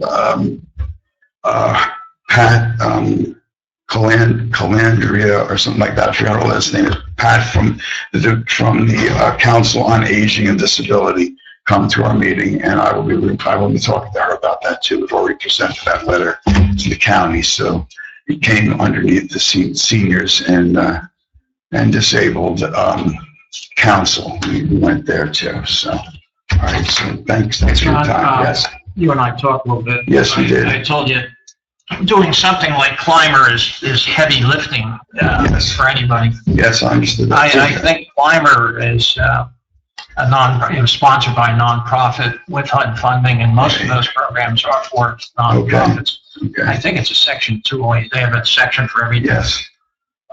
They do have assistance. They have money to help people make their units more Yes. age friendly. Yes. I mean, I have no problem. When's your next meeting with? Our next Break the Gardens 10th organization meeting is December 3rd, Saturday, December 3rd, and that is when the Council on Aging and Disability is coming, September 3rd. No, September. Yes. Oh, sorry. December. Yeah, December Saturday, 3rd. I'm December sorry. All right, I'll tell you what, I'm going to call Climber Manor. I've had some discussions with them in the past. All right. And just informally gauge if they have any interest in this Okay. meeting here. All right, Mr. Mayor. And I think climber is one answer. I think a visit to HUD would be worthwhile, at least to get a better handle on what the programs are and what's involved. I think we'd have to go to Newark. I'd be willing to set that up and do that with you. Okay. Again, that would be longer term, I believe, but Yes. I think the idea of some of the improvements at Brakely Gardens, maybe we can talk to HUD about that. We'd have to talk to Salem Management as well. I mean, Yes. usually when you deal with a landlord like that, you get something, you give something. I don't know. Yes. I don't know. We got rent control. We got Yes. other things here. Maybe there's some bartering that can be done. Yes, I understand that. Elevators are very, very expensive. On the other hand, if we could get you more first floor apartments with ramps, Yes. things like that, That's maybe that's something we that's could the work solution on. you had said, you had stated something in that direction. How about I try and do something with HUD? Okay. Just so we're a little more, we're both more Both conversant more with conversant what about the it. Okay. programs are. I I wouldn't mind meeting with Salem and yourself that would be fine too. if we want to explore that. That'd be fine too. That would be a good idea too. And I was going to say. I agree with everything you're saying. My mother-in-law spent her last years breaking news. Oh, I know what I was going to say. And Joe, I haven't looked at HUD information now, but I myself have looked at HUD information before about different things. The statutes and everything, there's enormous. I know. I'm pretty good with them, and, So that's actually fine. they overwhelm me. Well, if you're good at them, I would. And I'll sometimes look you at some. encounter like an ombudsman down there that can just listen to you, understand your problem, and point you in the right direction. Okay. And let's see what we can do there. Okay. Thank you, Joe, and thank you, Mr. Mayor and Council. Thanks very much. Thanks for coming in, John. Mayor Wellness Committee presentation on weight loss campaign. I can cover this, Mr. Mayor, now, or I can cover it in committee report. I've been in contact with Leslie and have all the details on it. Whatever you prefer. Do it now. Okay. Go down the line. I have been in contact with Leslie Franzak, and it's their intention to try to put on a weight loss campaign that residents of LopatCon can participate in. Originally, she had wanted to go to Weight Watchers, but Weight Watchers, as you know, is a for-profit, and they don't want anybody losing weight unless you're a member of Weight Watchers. So we're looking at some other options. She and I had talked about some different things. She's waiting to hear back from either St. Luke's, which I think may give us a little pushback because, again, they're busy in the business of healing people. But I also suggested that she speak to the dietitian at ShopRite. They have kind of an initiative through ShopRite to reach out to the communities and promote healthy lifestyles. Having a dietitian in charge of it takes some of the onus off of us, I would believe. They can hand out nutritional information. They can direct people to healthy foods, which is obviously something ShopRite would be pleased with. And weigh-ins could probably take place right at ShopRite in the dietitian's office. So she's looking into that. Certainly once we get that information, we'll be able to bring it back, have Katrina look at it, have the insurance company look at it, make sure that we are not held liable in any way. We don't want to be giving medical advice, so just make sure that we're covered. But I think having the dietitian in charge of it is probably a good option. So I spoke to her again today, and she hadn't heard anything back. She's going to call me as soon as she knows anything, but she's targeting after the first of the year, so people with resolutions can start dieting, and there would be no prizes. It would be bragging rights. That's it. So that would be it. Okay, very good. Resolution 16128, authorize redemption of tax sale certificate number 2015-006 and premium in the amount of $1,408.45 on Block 17, Lot 16. Motion? You want to do the next one together? It's virtually the same thing. Speed it up. Well, by the time we said that, we could have done it. All right, Resolution 16129, authorize redemption tax sale certificate number, doesn't have a number. Oh. Is there a number for that? Oh, it's on the resolution, sorry. Okay.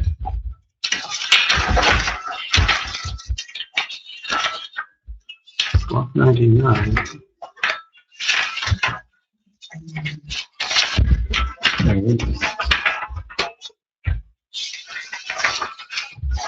$2,014,028 is the number. Yes. 2014028. 028. In the amount of $36,032.88 on Block 99, Lot 1. For both of those, I will take a motion to I'll make approve. that motion for both resolutions. Okay, do I have a second? Second. We have to roll call. Councilman Barrera? Yes. Councilwoman McCabe? Yes. Councilwoman Redmeyer? Yes. Council President Carr? Yes. And Yes. 18 is approved contract award to Savin Engineers for smoke testing, not to exceed $40,000. This is a long and complicated thing. Joe would be probably best to discuss any questions any of you have. But what it entails is smoke testing the sewer system and find leaks. All right. We have money available from a grant, partially from a grant, partially from a government loan that can finance this, we believe. So we've got to get it going because we have to have it done by the end of the year. And so that's what that is. And in a companion, there's the approve a contract award to Frank Environmental for cleaning and CCTV inspection of the various lines throughout the township sewers, and that's not to exceed $12,000. So, take a motion. I'll make a motion for Savin, water contract to Savin. Okay, do I have a second? Second. Okay, any further discussion? Roll call, please. Councilman Barrera? Yes. Councilwoman McCabe? Yes. Councilwoman Redmeyer? Yes. Council President Carr? Yes. And Yes, as to Frank, do I have a I'll make a motion? motion to award a contract to Frank Environmental for Okay. cleaning and CCTV inspection. Very good. Do I have a second? Second. Roll call, please. Councilman Barrera? Yes. Councilwoman McCabe? Yes. Councilwoman Redmeyer? Yes. Council President Carr? Yes. And Yes. Number 20, to approve Thomas Reynolds and Brad Bagan to Delaware Park Fire Company as recommended by the fire chief. Do I have any motion? No, I'll make the motion. Do I have a second? Second. All in favor? Aye. Okay.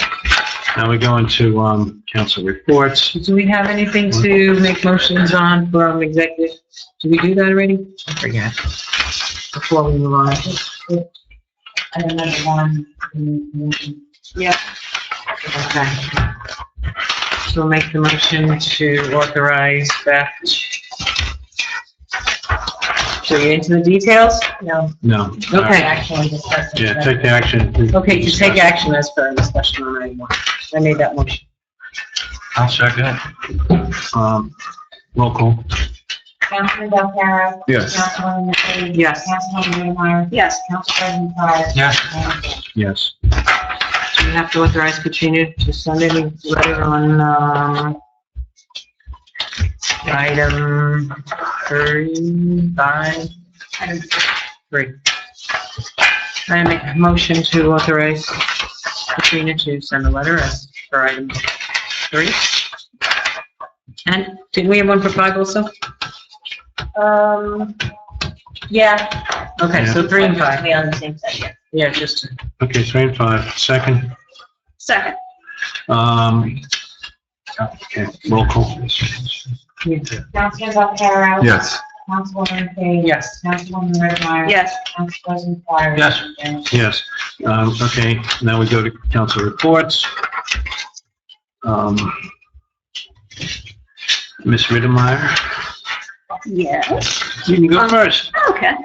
I already gave you Mayor's Wellness, so nothing Yes. more on that. For recreation, we have the Dogs of LopatTC contest going on now, so please go onto Facebook and vote for dogs. The intent is to take the winners and create a calendar and use that towards, hopefully a dog park. But, so there's a lot of participation. I think there's 26 dogs. So there's a lot of dogs. So maybe we can do 2 a month. Include everybody, and the horse. There's a horse in there too. And that's really all I have. The season closed out. Music in the park is over. Movies at the pool are over. And, we're gearing up for fall. So, that's it. Okay. Lou? DPW started picking up leaves, so, I'm not sure, so about a week ago you started, Brian? October 1st. October 1st, okay. And Monday, this Monday. what sections of town are you hitting first? Well, right now we're kind of going around hitting wherever people put them out, but we really can't follow a schedule, so it's full consent. All right, to read what it says, it gives us the versatility wherever heavy leaves are falling at that time, Okay, but we will be around, put them out. okay. We So they're continuing to maintain the fields? I'd also split if I may. Yes, You are also welcome to bring them down to the garage. You don't want to rake them out, leave them out there, go around. We leave the gate open, there's all cameras down there, the dog's going to swing through. Just don't leave your bags, take them with it, and maybe clean your whole yard up without us coming around. so you can do the 7 days a week? 7 days a week. Okay, that's good to know. I just want to touch up on what the mayor was talking about, what we just approved tonight on some of the work that's going to be done with the smoke test and the lining. This is all going to be part of the grant, $800,000 grant that we're going to tap into. And we have 10 items on here, which some of it already has been completed. So I just want to real quick go over some of the things that has been done. Repair of the washout section of the pipe on Prospect Street, that's been completed. Resetting of the manhole frames, Brian has done that. New Route 57 pump station, which is equipped with a flow meter, that's been done. And also, Brian also purchased a portable tank to fuel, okay? There's about 6 left on this list. That's going to be, like to be done with the grant monies. And I'll name some of those. Improvements to the Stonehenge pump station to alleviate the clogging. Re-inspection of the sewer and the easement between Stonehenge Drive and Baltimore Street. They found some large lots in there. Chapman Incorporated licensed sanitary sewer operator LopatTC believes that the Brinkley Park section town has most issues with infiltration, so they'll look at that. The repair of Saginaw sewer line on Route 22, and the Stonehenge force main lining. And there's been 2 breaks and leaks from that force main, so we'll look at that as well. So those are the things we'll look at. And again, we have to get this done by the end of the year so we can use the grant money that's coming our way. It's about $800,000. But first we have to use up the loan up to a certain amount to meet that requirement, which would be, I mean, I think 95% there right now. Okay? I think that's my report for now. That is your report. Thank you, Lou. Joe? Yeah, I'll just report on one thing. We used to share our court with Harmony in June of this year. We lost Harmony. They went to Belvedere. They found a cheaper landlord.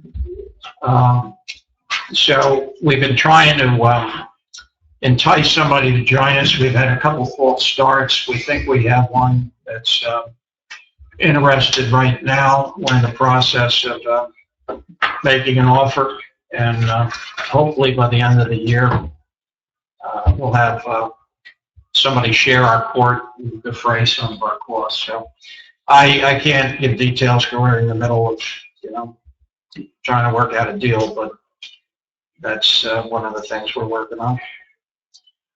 That's right. And Joe has been doing a real good job putting that together. Maureen? Okay. Buildings and grounds. Brian and crew are busy winterizing buildings that are done for the season and getting ready for the winter.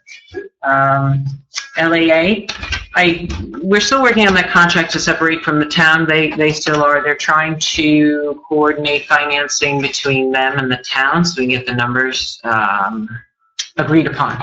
I think once that's done, I think that's the final issue, and we then can be able to finalize that contract. So hopefully sooner rather than later.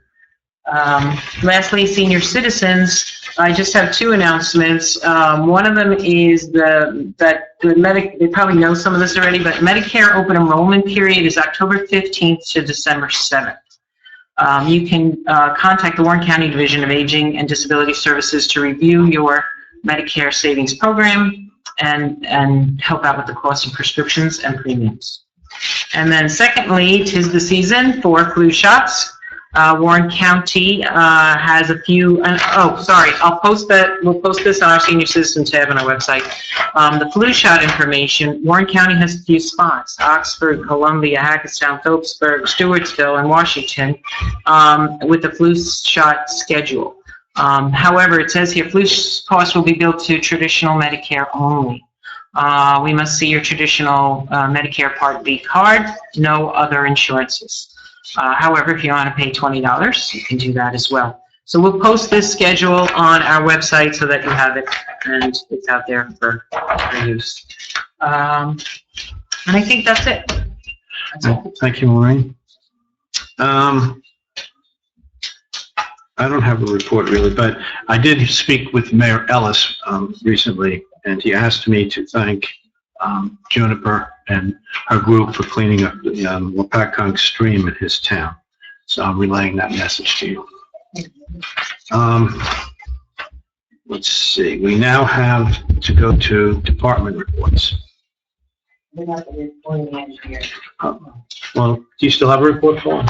Yeah, I just have one item I wanted to address with the council and the public. I just wanted to let you know that I set up a meeting which was held today to look at the operation of the traffic signal at the new high school, including protocol if there's any problems with the signal between now and the time that the county takes over the signal in the future. Regarding the operation of the signal, we are going to be looking at making some changes to the timing of the traffic signal to try to get motorists into the high school in the morning from Roseberry Street. There's been some difficulty in getting that to happen quickly. And then in the afternoon, we're going to be looking to make some timing changes to try to get motorists out of the high school and try to get them out first before the pedestrians come to reduce vehicular pedestrian conflicts. We're also looking at possibly prohibiting right on reds at certain times during the day to eliminate those conflicts between vehicles and pedestrians as well. So those are some things that we're looking to implement pretty quickly. As far as protocol, the contractor is responsible for fixing the signal. We had some difficulties late last week through the weekend with some of the equipment, and there was some difficulty in getting in contact with the contractor. But I believe we resolved those issues, and the contractor was more responsive over the weekend and through early this week and made the fixes that were necessary to the signal. So as far as getting the signal, the project closed out and the signal transferred to the county, we did complete the traffic signal as-built, and we've given that to the county. We have completed the roadway as-built, and I anticipate giving that to the county early next week. And we're working with the testing laboratory to test the asphalt to make sure that it complies with the Department of Transportation specifications. That's a requirement of our grant with the Department of Transportation. The contractor was out there today and working on punch list items, most of it related to turf areas that were never finished. We hope that those punch list items will be done within the next week or two. Thank you, Paul. Thank you. Okay. Department reports. You had the police department. Mayor, can I just add one more thing? Yes, sir. Phil mentioned earlier. Bless you. Bless you. Bless you, I bless just you. want to make a quick announcement as a part of our community efforts, relations efforts. We've teamed up with Garra's Pizza every Tuesday in October from 5 to 7. Be encouraged to have the community stop out, meet some of the officers, trying to get new faces in there on a regular basis. But we'll be there every Tuesday from 5 to 7. Look forward to seeing you. You guys making the pizza? We are making some pizzas with the kids. It's one of the activities, and answer questions and just being there for the public. Sounds like. And serving also, right? You're serving as well? Doing a little serving. So I think it's a great effort we look forward to. Thank you. Okay. I don't think there's any other department reports, no? Okay. Payment of bills. I haven't seen a bills list. What? Oh, all right. We have to approve the department reports. Motion to approve the department reports. Motion. Second. All in favor? Aye. Payment of bills. I don't have the bills list. In Did the I- file. In the back. There's so many packets. Bottom of your file. I don't see these things until I come in here usually. It's in the back of the pack. See, this is not my packet. This is the new packet. One in your hand. It's in the bottom of the pile. This thing, 5-page bills list.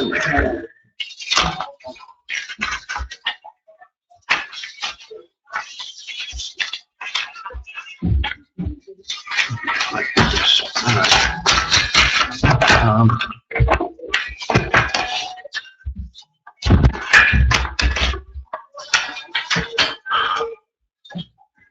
I'll give everyone a moment to look at the bills list.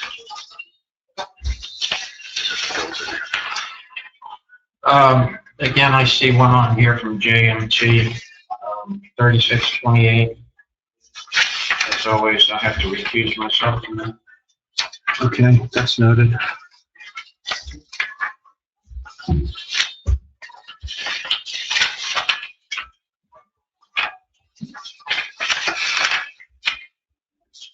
And I should probably recuse from Verizon bills. Because my husband works for Verizon, wireless side, but I'll recuse from all Verizon. Okay. So noted.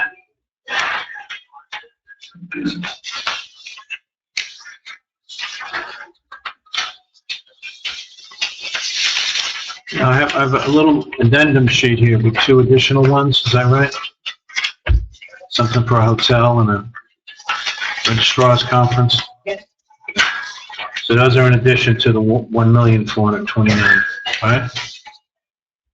Is that correct, Beth, to your knowledge? Well, I don't know that, because I didn't make up the bills list, and Jenny's not here. Yeah. So I would just provide for It it. says additional. Bills list additional. All right, so this is what I'll do. I'll ask for a motion to approve the bills list in the amount of $1,429,301.27, plus another $384 of expenses related to the registrar's conference. Do I have a motion? Motion. Do I have a second? Second. Roll call, please. Yes. Councilman Delgado. Yes. Councilwoman McKay. Yes. Councilwoman Whitmire. Yes, and I'm recused from fraud. Council President Fryer. Yes. Mayor McKay. Yes. Okay. We move now to audience participation. I will take a motion to go into audience participation. Motion. Second, Second. all in favor? Aye, we're in audience participation. Does anyone in the audience have anything to say? Brian was first. I'm not back to come up for it. I'm not married. 25-mile-an-hour signal signs are up. Good. All right, going through Stonehenge, so giving you all a heads up. Thank you, Good, Brian. good work, Brian, thank you. Sir?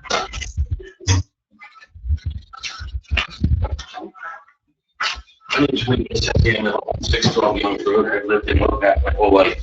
Since a little boy, my mother still lives down on South 8th Street. Mayor, I just wanted to tell you, this is my opinion and a lot of people in Lopat, okay? You should withdraw the lawsuit. I opened a Sunday paper and I'm disgusted.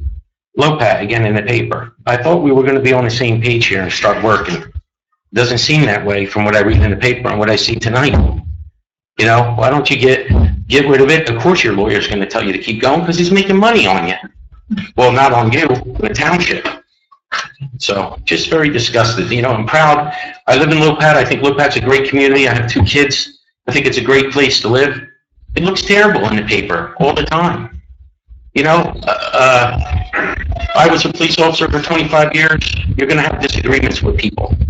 You were put here in the office to do the job that you were supposed to do and get along with people. Put your differences aside and do the job.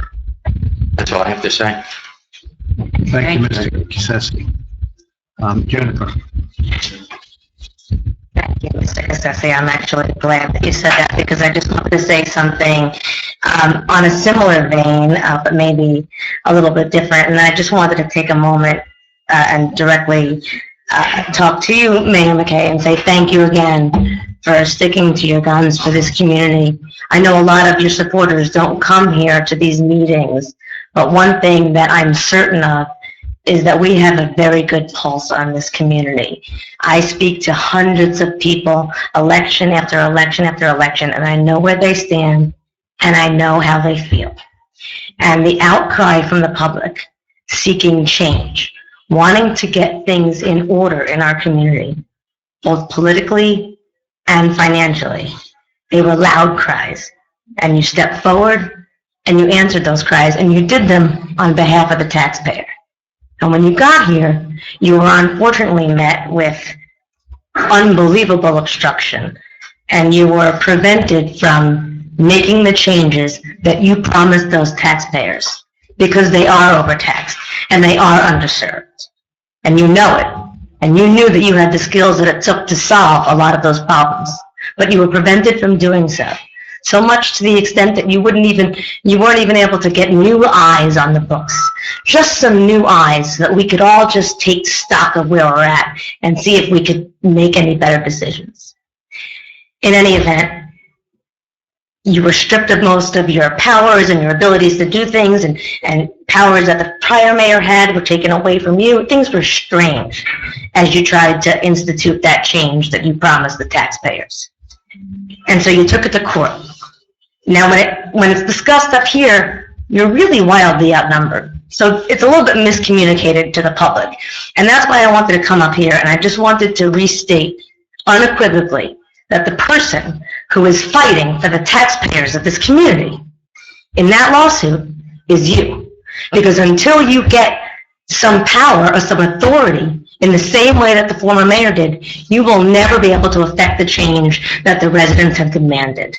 So I, for one, thank you. Thank you, Juniper. I'd like to just say that a court decision is on our website, so there's no miscommunication. If you want to read that, please log on and read it, and you'll see the issues very clearly.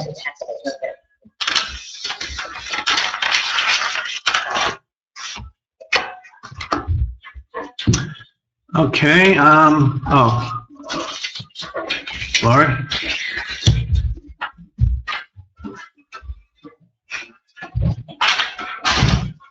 Let me just start with the good things. We have the dog park pictures online for the calendar, the dog contest. I did get some after the fact, so I was going to post them, I think, in a different album just so people can see the dogs, because I did even got some today. And then we'll try to figure out how we can get them all on the calendar. Yeah. 10/10, we're going to have a recreation meeting, and we're actually going to have that at the parks, and we're inviting anybody who wants to come, because we're going to have the recreation committee members who don't have a dog in the contest also vote on the pictures. And we wanted people to come and just, throw on some ideas for a potential dog park. Also, Lori, what time? 7, yeah. On May 27th, and I didn't get a chance to talk about this with Elon yet, so I apologize. Next year is the 50th anniversary of the pool, and I know we've spoken about wanting to do a big event. We pretty much want to reenact the grand opening from 50 years ago. We're going to want to invite back people who were there, including our own Jim Mangucci. Also, the people who own the land that sold it to the pool, the pool committee at that point in time, have already reserved the pavilion, because they knew we were going to do something. I don't even know how. But I had to work it out with him, because we also have the veterans things on that weekend, and we would like to, if we could, and if you guys would approve, do that celebration on May 27th, 2017. We wanted to do reenact the fashion show as well, which they had done when they opened it.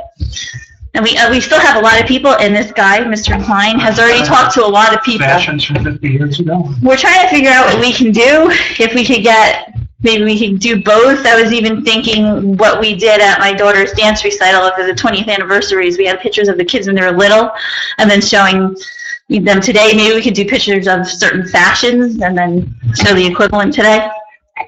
So I wanted to open that up to whoever wants to do it, so I don't know if I need approval for that. Do we have an archive of pictures from the original? We do, yes. Some of those. Yeah. Yeah, I think actually we have pictures of your mom as a nurse. Oh. Yeah. You had someone from the 150th. Yes, we had a lot of pictures from the PTA found a lot of stuff for us, and we have stuff here. Yeah, so we'll put together like a presentation, but I think, not that it would be as big as the 150th, but we will need some other participation if we could get that going. As far as the LAA for football, I just wanted to announce that we have 4 homecoming games coming up, and what we wanted to do with the LAA is kind of, we're trying to be community oriented, so we wanted to honor different areas of the community at our home games. For 10/9, we're going to be doing service personnel, and I've already asked Chief Garcia to come. I need to talk to the fire department about buying weeks to come from DPW. And anybody who wants to come, we just want to thank our service personnel. 10/16, I've already spoken with Bill Nixon. The veterans will be there. 10/23 is we're going to honor our alumni, including alumni players and alumni coaches, so we got the word out for that. And then 10/30 is the last home game, the regular scheduled, and that's always 8th grade homecoming. So all the 8th grade parents and their children go through a presentation. So if you'd like to come by, usually these will be held between the biddy and midgets, which are now JV and varsity, so it's typically around 2:30, 3 o'clock. What else? I'm glad you guys are looking into safer ways for kids to get to school. We definitely need to do that. I myself have a lot of concerns about the kids going through the park. People losing busing is not good either, but I just, as a parent, I would, if I don't have kids in there anymore, but if I did, I would stress that we get those sidewalks put in, because I don't think I would ever encouraged my child to go through a park. My parents, when I walked, always said, stay on the main roads in light of a lot of things that go on these days, not just the clowns. I mean, I think it's a lot safer. As far as the appeal, I think there's a lot of other things we could do with that money. And just to give a little history here, back in 2015, a lot of these same questions came up about the auditor, about the attorneys. We did a lot of research ourselves. People on council, we worked with Katrina, we had those answers. Then in 2016, they all came up again, this time in the form of a lawsuit.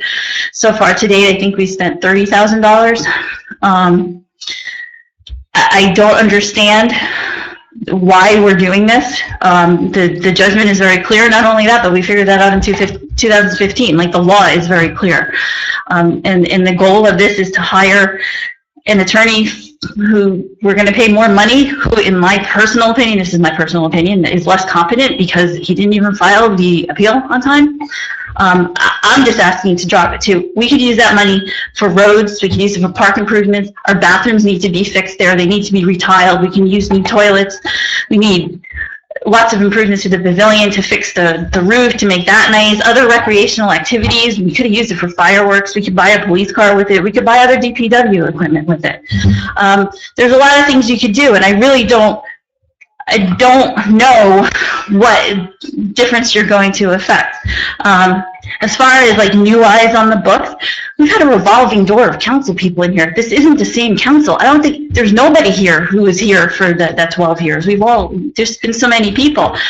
In varying degrees, we've all looked at the books. And now you have Yvonne up here too. Let her look, like there's, it's just, I don't understand. If you did make promises to the people, there were promises you could not keep legally. And we should not have to pay for that. The thing I think that upset me the most is that the quote in the paper where he said, "I wish I was dealing with people who had the level of professionalism that I'm accustomed to," the mayor said. "All I can do is go along, do the best I can. Maybe the next election, you people can come in." I personally take offense at that because I sat there, and you know, we've been an executive screaming, swearing at me, leaning over me. But when we came out there and you couldn't find your paper or you were lost, I helped you. Katrina helped you. You should be thanking her for the level of professionalism and thanking all of us because we still kept this town going in spite of everything. That's all I have to say. Thank you, Lori. Thanks. Anyone else? Okay. I have something to say, Mayor. Oh, you do? Yes. Okay. What do you want to say? I too speak to the taxpayers of this town, and they're angry, they're frustrated, what's going on. And now with this appeal, now when is this going to end? Well, I want to read something, all right? And this is an opinion that the Express Times put in. And I've never seen the paper put in an opinion. And that's my own analogy on that. But I'm going to read this whole opinion that the Express Times wrote. For some of you that maybe have not seen this or heard about it or read it, it's time for Lopatkin Township government to move on. Now that a Superior Court judge has provided an important civics lessons on the separation of powers between the mayor and council. Earlier this year, Somerset County Judge Thomas Miller rejected Mayor Tom McKay's lawsuit seeking the power to make appointments, adopt a budget, and block the payments of bills without the advice and consent of council, as required by the township's government charter. The judge said McKay's argument to commandeer those duties was convoluted and legally flawed. In the hearing in July, he reminded McKay that he is the mayor, not the king. Township residents can read the 60-page ruling posted on the township website, and many of them probably have, hoping it would end the long-running battle between McKay and council.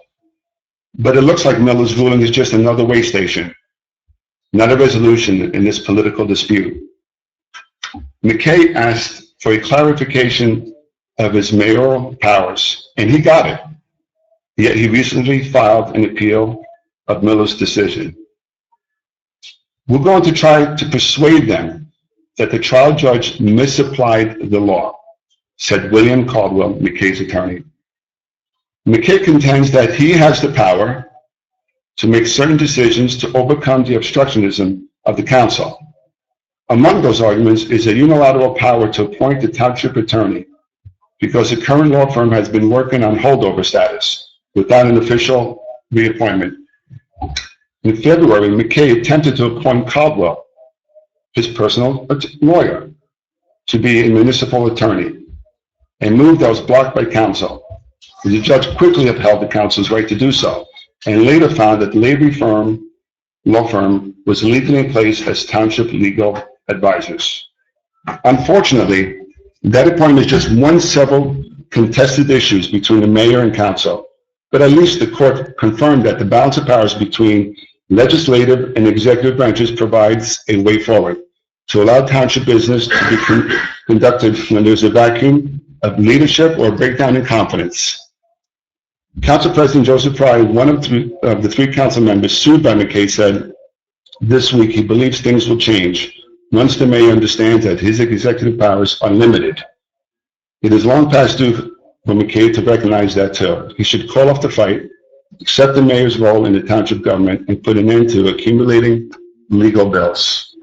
I want to add, by his actions, he shows a disrespect, a disregard. We just heard that he came here to do change and promised the taxpayers. Since he's been in office, all right, there's been multiple lawsuits from township employees. What? Name them. There are no multiple lawsuits. Okay, it has cost the township attorney fees, okay, to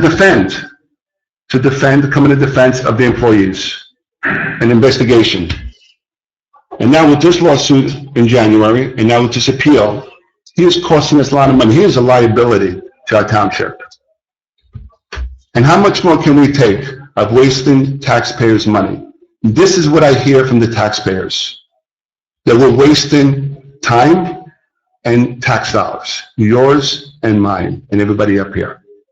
So I'm here to say today, I'm demanding that you step down and resign. No. Here's a disservice. This has become a disservice to the community. It's an embarrassment, and it has to stop. Where does it stop? All right. He will not stop. Oh, man. He will not stop with this. I will not stop. All right, you're concerned, your main concern is that I'm costing the township money in litigation fees, but you had no problem spending a couple $100,000 to ensure the construction of an asphalt plant. No, you're wrong. The township had to defend legal status. Didn't have to. And you're wrong again. Well, that's your opinion. I don't think they had to. No, you also had no problem with $300,000 nearly of COA funds being misspent. Again, that was fine. Again, but you know, True. when you and you make these things up, you know, and nobody, I don't know who you're talking about suing the town employees. I don't know about that. The only one I knew about was Deegan, and that was totally separate from me. I don't even know what she sued over. I don't even know the status of that, but it was in the newspapers. Yeah, I tried to do a good job here, and there is a force in these parts that doesn't want that to happen. And so I took the only road I thought I could take to get the authority that I think I have from the existing charter and the way things were done with the past mayor. And that's all I asked for. And nobody wanted that. They wanted to have all the authority vested into the council, which is not an administrative body, but you know, it's a legislative body. So I did what I think is right. I tried to negotiate but nobody wanted to. So, you know, I'm trying to do the best I can for the people of this town. I take nothing out of this job other than a little bit of money that they give you as a stipend. I'm not building up a business based upon my contacts that I put together by sitting on this council. I'm not getting a job out of it. I'm not getting remuneration or any other pecuniary gain. So all I'm doing is trying to, get things going here again. And it's been a rough ride, to say the least, an unjustifiably rough ride. So, Well, all I'm going to say is I don't think anybody here is getting any gain. I certainly had other things to do after I retired. I'm here to try and do what's good for the town. I'm not going to get in the debate. The lawsuit speaks for itself. The decision, it's 60 pages long. The judge evaluated every count. It's on the website. Read it and come to your own conclusion how valid that lawsuit was. That's all I say. You can all think for yourselves. Read it. You see if it's worth appealing. And I'd like to just add that the force that you're speaking of are the laws of the state of New Jersey and the ordinance of this township. You were elected mayor of this township. Your powers are with mayor, with advice and consent of council. You are not the sole dictator, and until you get that straight. I had that straight all along. I'm the least person that you could call a dictator compared to what we used to go on around here. I never even heard a dispute up here. Everything was 100% yes, and nobody, that's the way it was run, Leadership. And I came in and I opened it up. I started talking to people. I started letting people have a Start say. misinterpreting the law, but we're not going to go there. Well, I'm not a lawyer. I know. Still in our audience participation? No. We're not? Yeah, we're not closed out. We're not closed, we didn't close that yet. Okay, good. No. You wrote in here under the winds of change. I know I left my council seat, was not defeated in an election. Mr. Baker was not defeated in an election. Mr. Steinhardt was not defeated in an election. Mr. Curry stepped down to become a judge. Mr. Campery was not defeated in an election. You had 5 guys together up here for 12 years. So what you're basically saying, as far as I'm concerned, Mayor, is that the township voters, for a period of 12 years, Democrats, Republicans, voted for the same 5 guys? It sounds to me like you're telling the voters of the township, not us. The voters were totally ignorant. No, I think the voters voted for who they were given the opportunity to vote for. The way it looks when I look at it is that every year you would run 2 Democrats first year, 2 Republicans second year, and the mayor third year. So there was no contested election. No, my first 2 terms, Mayor, it shows you how little you know. My first 2 terms, I had 5 Democrats run against me in the primary. So don't tell me I had no In the competition. 90s, yeah, but after 2000, You said the way we ran things, 2 and 2. I had 5. Look it up, Mayor. Look at your facts. And that's part of the problem with the newer people that wrote in here, is the fact that they don't care. They don't care enough to look into the facts. You know what? You may not agree with what we did, but how the hell are you going to know where you're going if you don't know where you've been? Take a look at the facts and learn how this township got to the point that it's at. Because you wrote it here to the wind of change, everybody is corrupt, you've proven absolutely nothing, and you've cost us a fortune. You will be a one-term mayor, because I've talked to the people of this township too. I'm a lifelong resident. People still come to me for opinions on this township. You will be a one-term mayor, trust me. Thank you, Jim.